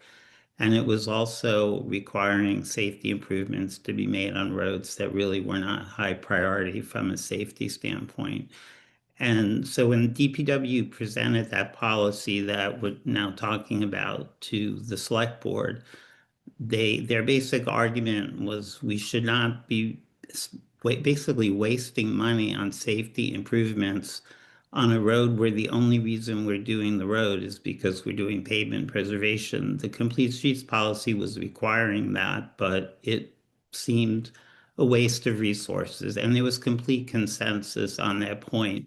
And I went back and I looked at the hearings. There was no discussion at all about what happens though when you have pavement preservation on a road that is very high priority from a safety standpoint. And I just think it wasn't considered. It was one of these things where they were focusing on one problem, but they didn't realize how the language would then be applied in the future. The Vision Zero plan clearly calls for including safety improvements as part of pavement preservation. In fact, they identify it as being a very practical, cost-effective way to do things. I'm hoping that what happened on Harvard Street is just an anomaly, and that in the future, everyone is going to understand that if a road is in the Vision Zero high priority network and it's coming up for pavement preservation, that the Transportation Division has to tell the Transportation Board about that well enough in advance so that the Transportation Board can decide what safety improvements, if any, they want to include. And from what I heard earlier in the meeting from Rob and Bob, it sounds like they kind of see it the same way. So I don't really know if there's any need to change policies, which is always hard to do.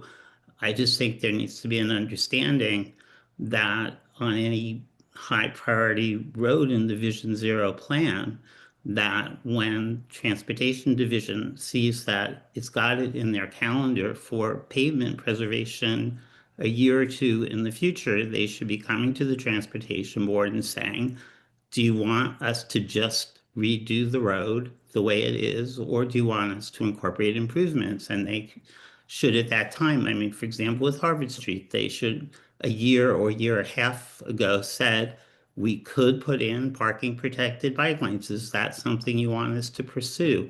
I mean, our main objection was that that type of policy decision should be in the hands of the board. But I think it sounds like going forward, there's somewhat of an understanding that that is in fact how the Transportation Division sees things. In which case, that's good for the future. It doesn't solve Harvard Street, but I guess I'm just saying I think that understanding is sufficient. I don't know that the policies have to be amended. Another interruption, can I just dumb question? So could we have half a block of a parking of a protected lane? And just when it goes to when the turn lane comes along, it just merges back into the traffic? Well, there's a fire hydrant there, which has like an open space, so you could like merge the bike lane back in there. So I'm just gonna say we have 5 minutes until the end of the meeting. I added a line at the end of our memo that says something like this. The BUC encourages the Transportation Board to immediately review the pavement management list and identify priority projects that overlap with Vision Zero and complete streets and allow sufficient time to address safety needs on these projects. Something like that? Sounds good to me. With respect to the plans that we're seeing, yeah, you don't have on the beam. Can I? Sure. Sorry, I just like, I'm marking it up, so. Yeah. Although the people on Zoom are not gonna be able to see this, I guess. No. Yeah.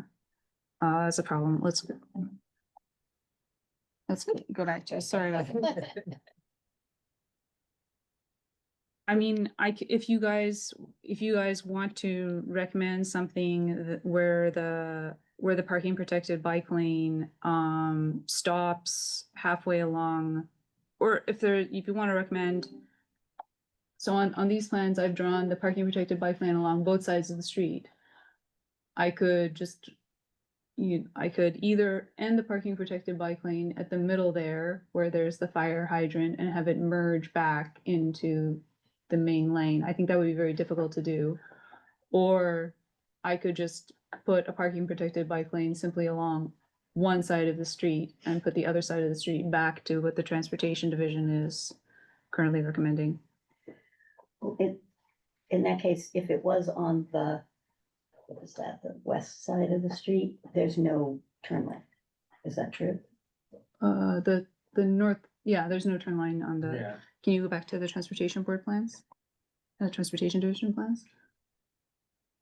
So it would look just like this on the north side, and on the south side, it would look with a parking protected bike lane.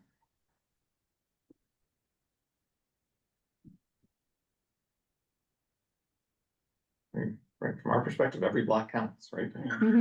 Every half block can help if it's How do way to merge. How do people feel about that? I mean, it's ultimately, it is entirely up to the transportation board whether or not they wish to do a study before eliminating a turn lane. I mean, they can just decide to do that. They are not actually obliged to do that. It would be kind of bad practice not to do that, but there you go. Right, when you say eliminate, like the next block where it turns left onto, is that Williams? I don't know, I can't imagine it really would have a huge effect on queuing or, traffic throughput. I understand Babcock is a, big right turn lane, but that's right, just what the transportation board has to figure out or not. So can I have I'm not getting anywhere and getting kind of like consensus or an idea of what people are thinking. So can I have a raise of hands? Who would like me to redraw this without the turn lane, with the turn lane? You mean, With the turn mean- lane at that. you mean just the It's this. CVS theater side? Is that what you're talking about? Mm-hmm. Yeah, I mean, I don't see any reason why not, but it also sounds like it's an exercise in futility based on what we've been told. But I think it's a good idea. I'm with it. Okay. People online? Okay, I see Myrtle's hand up. Right, I can. So we may not be there anymore. I'm here. Yeah,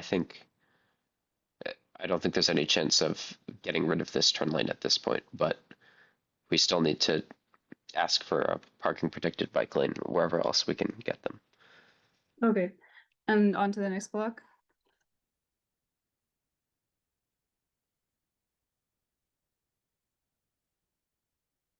Let's look at the alt plans.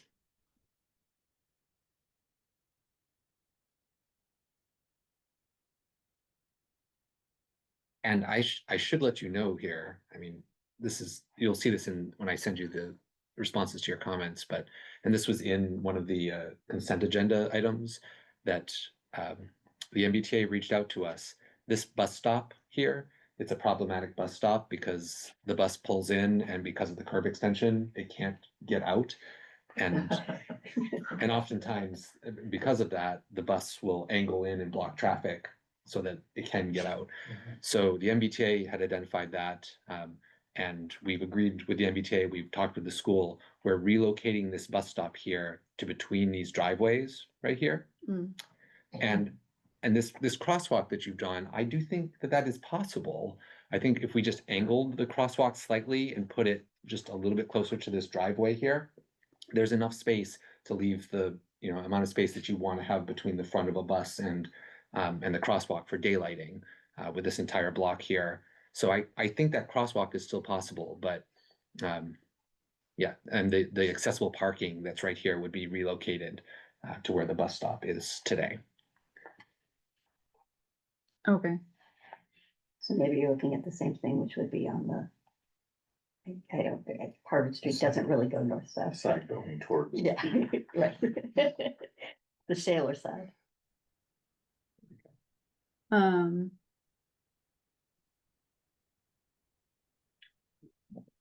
There, but you would I have think to. it's important to keep the recommendation for this part of the, for biking, parking protected bike lanes. Did I say that right? It's a little late. Especially in front of the school where people will be doing drop-offs and then going into the side and then coming out. I think maintaining our recommendation here and advocating for the safer route for bicycles is important.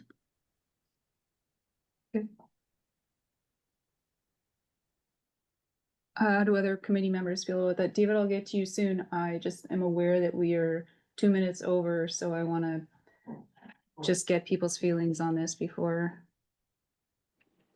Yeah, I completely agree. We we definitely need to ask for that protected lane by the school. It's more important there than anywhere else, I would say. Getting kids to school safely that's a big responsibility that the town has. And also for parents dropping off kids by bicycle. I was at a Safe Routes to School meeting the other morning, and actually there was a parent there asking if there was a possibility for a protected bike lane in the other direction as well. And I know we're past 9 o'clock, but it's actually a question that I would like to pose to all of you all, and it's on the Harvard Street plan. I forget exactly what page it's on, but it's the situation where in one direction, how the plans were drawn up. Well, I should start by saying that, and you'll see this again in the comments that I send you. This was one of the things that me coming over from the MBTA needs 11-foot travel lanes for buses. It is just unsafe to have 10.5-foot travel lanes that buses are on. And if it's a 10.5-foot lane, a bus is going to be traveling on that outside lane. And that is just when I was at the MBTA and Director of Service Planning, that was unsafe for bus operators to be operating in that situation. And we feel it's unsafe for bicyclists to be in that situation. So with that change going from 10.5 to 11-foot lanes, there are situations where a couple situations where we have on one side of the roadway a 4-foot bike lane and a 2-foot buffer that's between the parking lane and the bike lane. And then on the other side of the roadway, we have a 4-foot lane without any buffer, so it's right adjacent to the parking lane. Do you want to show it on the plans? It's kind of hard to follow. I know. I'm just trying to think of where that example is. I don't have it off the top of my head, I'm afraid. Oh, this might be it right here. So. Yay. What are the chances? Yeah, so this is it right here. You have a 4-foot. So these lanes right here, these 10.5s have to go to 11. So you have to get an extra foot somewhere. And so that means this 5-foot lane right here goes down to 4 feet as an example. So you either have a 4-foot lane directly adjacent to the parking lane, and you have a 4-foot lane with a 2-foot buffer adjacent to this parking lane, or you could do 5 feet in both directions, but with no buffer. What would you all think is the better situation? Remove the parking. Option C. What street is that? Is it Harvard, but no. I mean, where are we? Is that Wall Street? That's Stedman. Oh, Stearns. Oh, Stearns. Okay. Off of Beacon. Looks like an angle. Yeah. Oh, Right there. I'm not riding with car lane anywhere there. Yeah. But there are bollards in the buffer, but not on the other side. There are no flex posts in the buffer. Okay, I didn't know what 'cause- those little hashes are. Parking indicators. Those are parking, okay, so Yeah. that isn't. So is the question, would we rather have a 6-foot bike lane without a buffer in it or a 5-foot bike lane? It'll be 5, I think. Yeah, would it be 5 feet in each 5-foot bike lanes in each direction without a buffer? Or or 4 feet bike lanes in each direction, but one of the directions would have a 2-foot buffer? But isn't that 11? Isn't that 5.5-foot light bike lanes in both directions? The 6 plus 5. But yeah, well, that's why I'm saying these 10.5s here, they are going to 11 under. They're going to, Yeah. and that's uphill, right? On the Stern side road, we're going Mhm. uphill. The Stearns Road's going uphill. It's going up, I mean, it's just, and then it's downhill. Cause I think I often feel like when you're going uphill, it feels less safe. I don't know why that feels that way, but. Well, Harvard's level, I think, there. No, it is level. Yeah. I mean, Okay. I would actually prefer that you left the travel lanes at 10.5 feet. I know there are buses going through there, but for cars, it's also much more narrowing, and establishing a precedent on Harvard Street that you have 11-foot lanes all over the place is gonna be, I mean, yeah, it simply it makes the lanes wider. It does, but it makes them safer for bicyclists and buses. I'm sorry that's it's just unsafe to have 10.5-foot lanes. The MBTA will tell you this is what I would have told Brookline if I were in my former position as Director of Service Planning.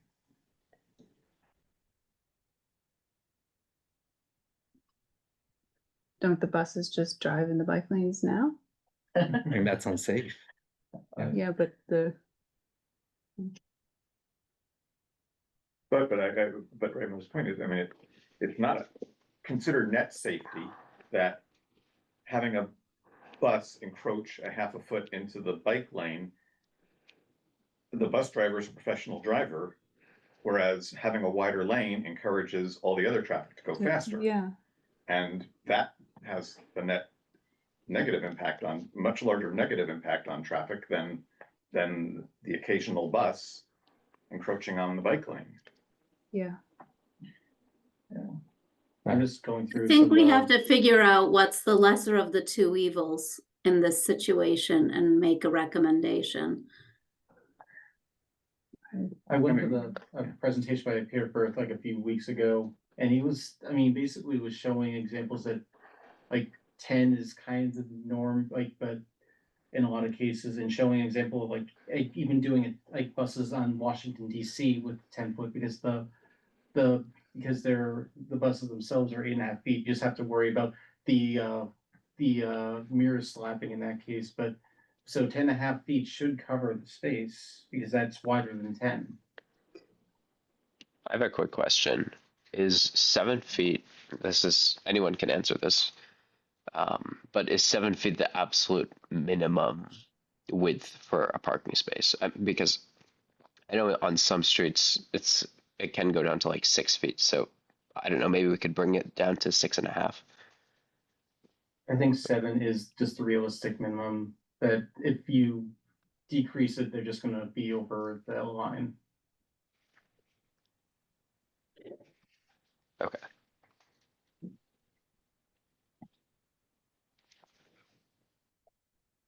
I'm not a member of the committee, but in general, people, if it's just painted buffer, it gets ignored. I don't think it's, Yeah, it's not. so it doesn't, it has no functional purpose. My experience from riding a bike, just a painted buffer line is the same as way. So if you can make the bike lane wider, I don't think that's. Right. Yeah.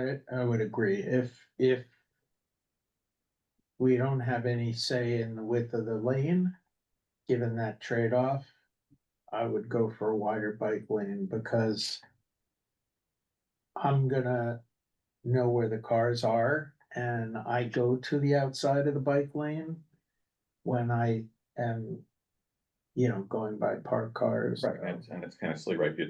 you can get toward on one side of the road, but not on the other, like what, Yeah. who's it gonna help?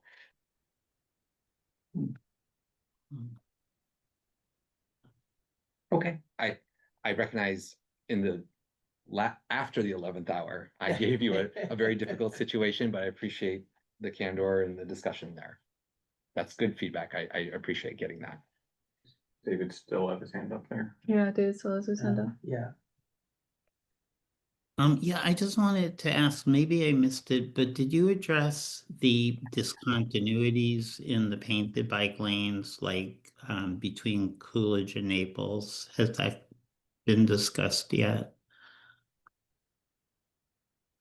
Coolidge and Naples. I think there's a very good example actually at Stedman. Page 6.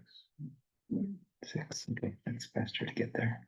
Emily and group, I need to drop. So I'm Okay. going to sign off, but thank you so much for a good discussion and look forward to seeing you all next month. Yeah, you too. Naples Hi. will be page 4 or so. Just the next street over. Next street, okay.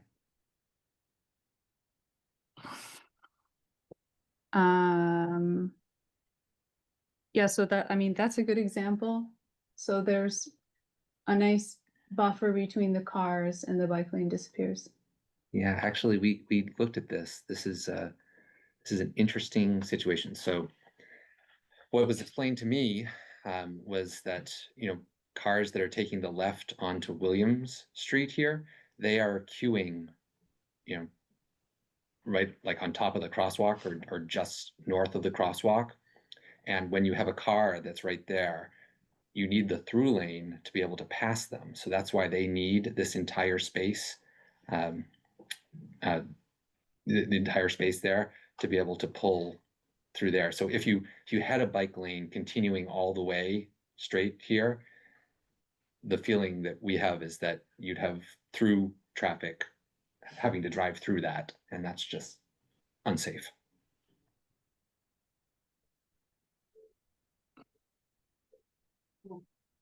And how about the one at Naples? It's not a direct cross. Why doesn't the crosswalk go straight to the bump out? And in Naples, let's see.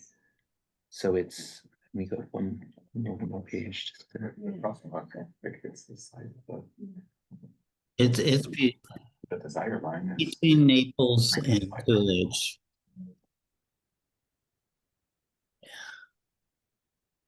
between, oh, sorry. Oh, right. So right here. Yeah, now you have it. So the bike lane at Naples disappears because you're accommodating this left turn lane at Fuller Street.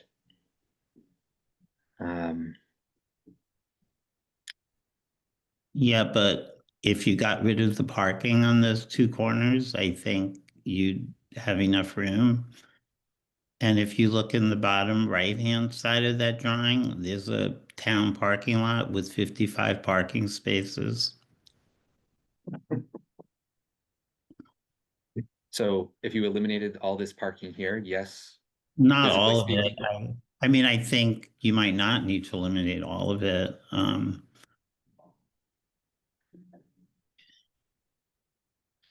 Well, you need to eliminate, I think, all of it to be able to, because the bike lane is being eliminated at Naples Road. So to be able to pull to the curb, you're going to need that entire curb space. Right, but Oh dear, I'm sorry. my battery's dying. Sorry. This is what happens to me too. Yeah. It's a long meeting. Oh, sorry.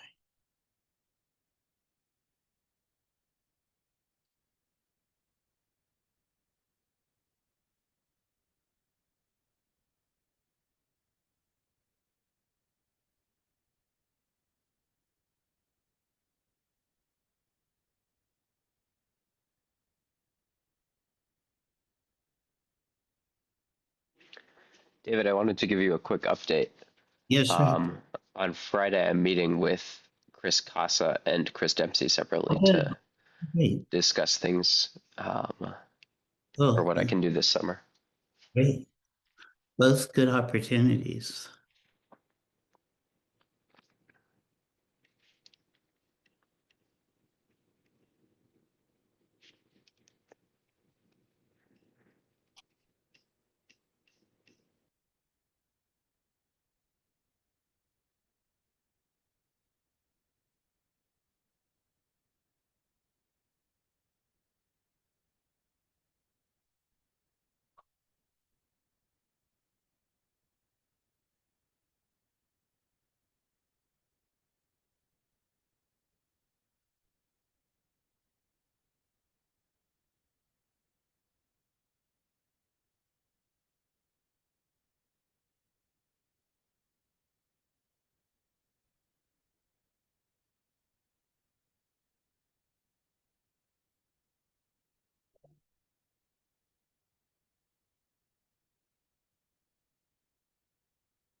They drop off, David?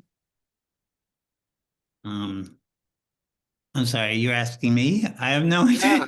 They're no longer there. I'm sorry. There was like some battery Oh, issue. Yeah, I don't know who was, Toby, who was the MC of the meeting, so to speak? I think it was Emily, but I just got an email from Lauren saying that the meeting's adjourned. Oh, but how can you adjourn without deciding anything? I'm sorry. I wish I could tell you. Okay, well, it's just those two intersections I just asked about. Peter Firth said that should be no problem at all to extend the lane. Yeah, since it's just us here, David, it's Yeah. kind of ironic with Rob, where he came from the MBTA. Yeah. And all these asks of these little things along the way is everything directed about the MBTA. Yeah, I know, because it's like we can't, this is an important pavement preservation project. We can't change anything unless it's for the MBTA. Right, But the other thing I wanted to say is I've spoken, I don't know if everyone knows who Peter Firth is. Todd, do you know Peter? No. He's a Northeastern engineering Oh, professor. yeah. And so he's told me so many times, the MBTA is constantly asking for 11 feet. They don't need it. Buses operate in 10-foot lanes all over the place. It's just they prefer it because it's easier for their drivers. If anything, it probably slows them down. So I will follow up with Peter on all these issues because there's still a week before the T-board meeting. Isn't Can you the explain? Washington Street, isn't the lanes on Washington Street gonna be 10.5? I thought I saw thought so, that. but I went back. I think they ended up being 11. I was checking that while we were online. I don't think, but there's a difference there, if I may be. There's a political difference, although, which is, Well, there's no buffer against the parked cars, so I could see them needing 11 there. yeah, well, Uh, but I think the other thing that may have been going on there, from what I gleaned from Peter a little bit, is that with a tip project like that, the funding has to be approved by MassDOT through the Boston MPO. The MBTA may have enough pull there that if they say, oh, we're not going to support this project unless we get 11-foot travel lanes, that may have been too much of a risk to the town. But then on Chestnut Hill Avenue, Peter told me, look, it's a town road. I mean, the MBTA can't dictate the terms of a town road. They just will have to accept it. The only thing is, we now have a transportation administrator from the MBTA, and we also have a transportation board member who's on the, what's it called, the advisory committee to the. MBTA State Advisory Yes, Commission. we're not going to get anywhere with this, I'm afraid. Yeah. But I am gonna. Pick our battles.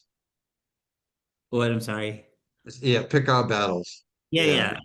I'm just looking through the Washington Street plans, but Yeah, I was doing that while we were on the David, call. do you understand? I fundamentally still don't understand why the parking protected lanes in those blocks. Okay, I understand between Babcock and Green maybe because of the cutout, but in the other places it's the same distance. They're the same widths. It's just changing the arrangement.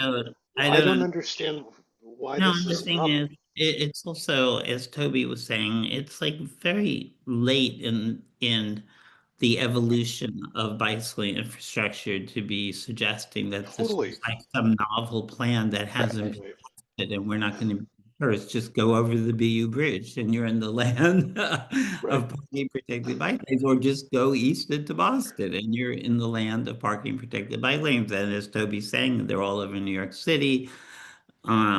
It's and even, it's funny because the Washington Street plan is somewhat of a parking protected bike lane in that the bike lane is between the sidewalk and the cars. It's just at the bike lane sidewalk level, but it's a similar concept.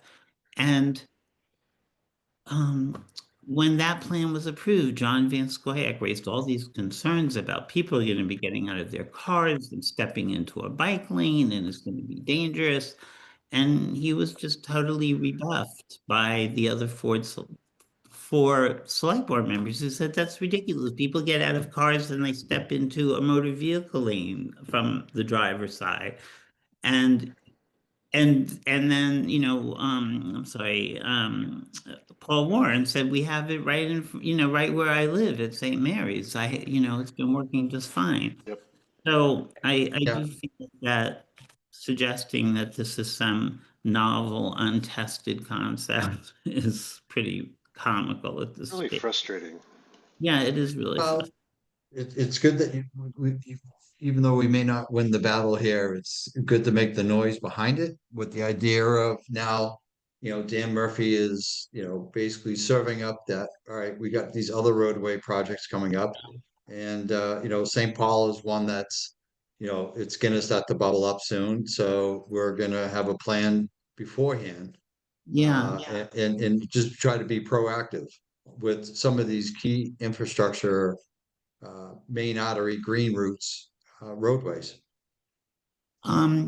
Yeah, I was gonna say, it seemed to me that at the beginning of the meeting, Rob and Bob were really retreating on their assertion that pavement preservation is outside of the jurisdiction, so to speak, of the transportation board. That's why when they were saying, let's amend the select board policy, I was thinking, you don't really need to, as long as they understand that they're not going to do this again. Obviously, it's very disturbing that it happened on the most important street in Brookline. Yeah. All right. Hey, I'm gonna sign off. I'll be in touch. Totally good seeing you. Great to see you, man. Thank you. Toby, just before you sign off, so let me know if you have any free time, if you want to talk. I'd love to hear about how your interview goes. Yes. Toby taught Toby is looking for summer internship. Oh, awesome. Yeah, and Chris Dempsey's firm, I don't know if you're Yeah. Dempsey, so anyway, Toby is hoping to work there possibly, or Cambridge Bike Safety, which is the advocacy group in Cambridge. And so he's having interviews this weekend, which is Congratulations. exciting. Hopefully it goes well, Toby. Thank you. Yes, David, we should definitely chat this weekend. Okay, cool. So are you coming on Friday or Saturday? I'm coming Thursday night. I'm meeting with the two different Chris's on Friday. On Friday, okay, cool. Yes. And when are you So going back? I'm going home Sunday night. Sunday night. Okay, yeah, so just text me. I mean, I'm generally free other than doing a lot of electioneering stuff. Okay. I just got my Amanda Zimmer yard sign. Yeah, I need to get one. I requested it. Where do you live, Todd? You're I'm on Clark Road. Where on Clark are you? Right kind of in the middle between Sumner and Dean. Oh, we're okay. at 194. Okay. Yeah, we almost bought a house on Clark Road, but life has these random circumstances. Yep.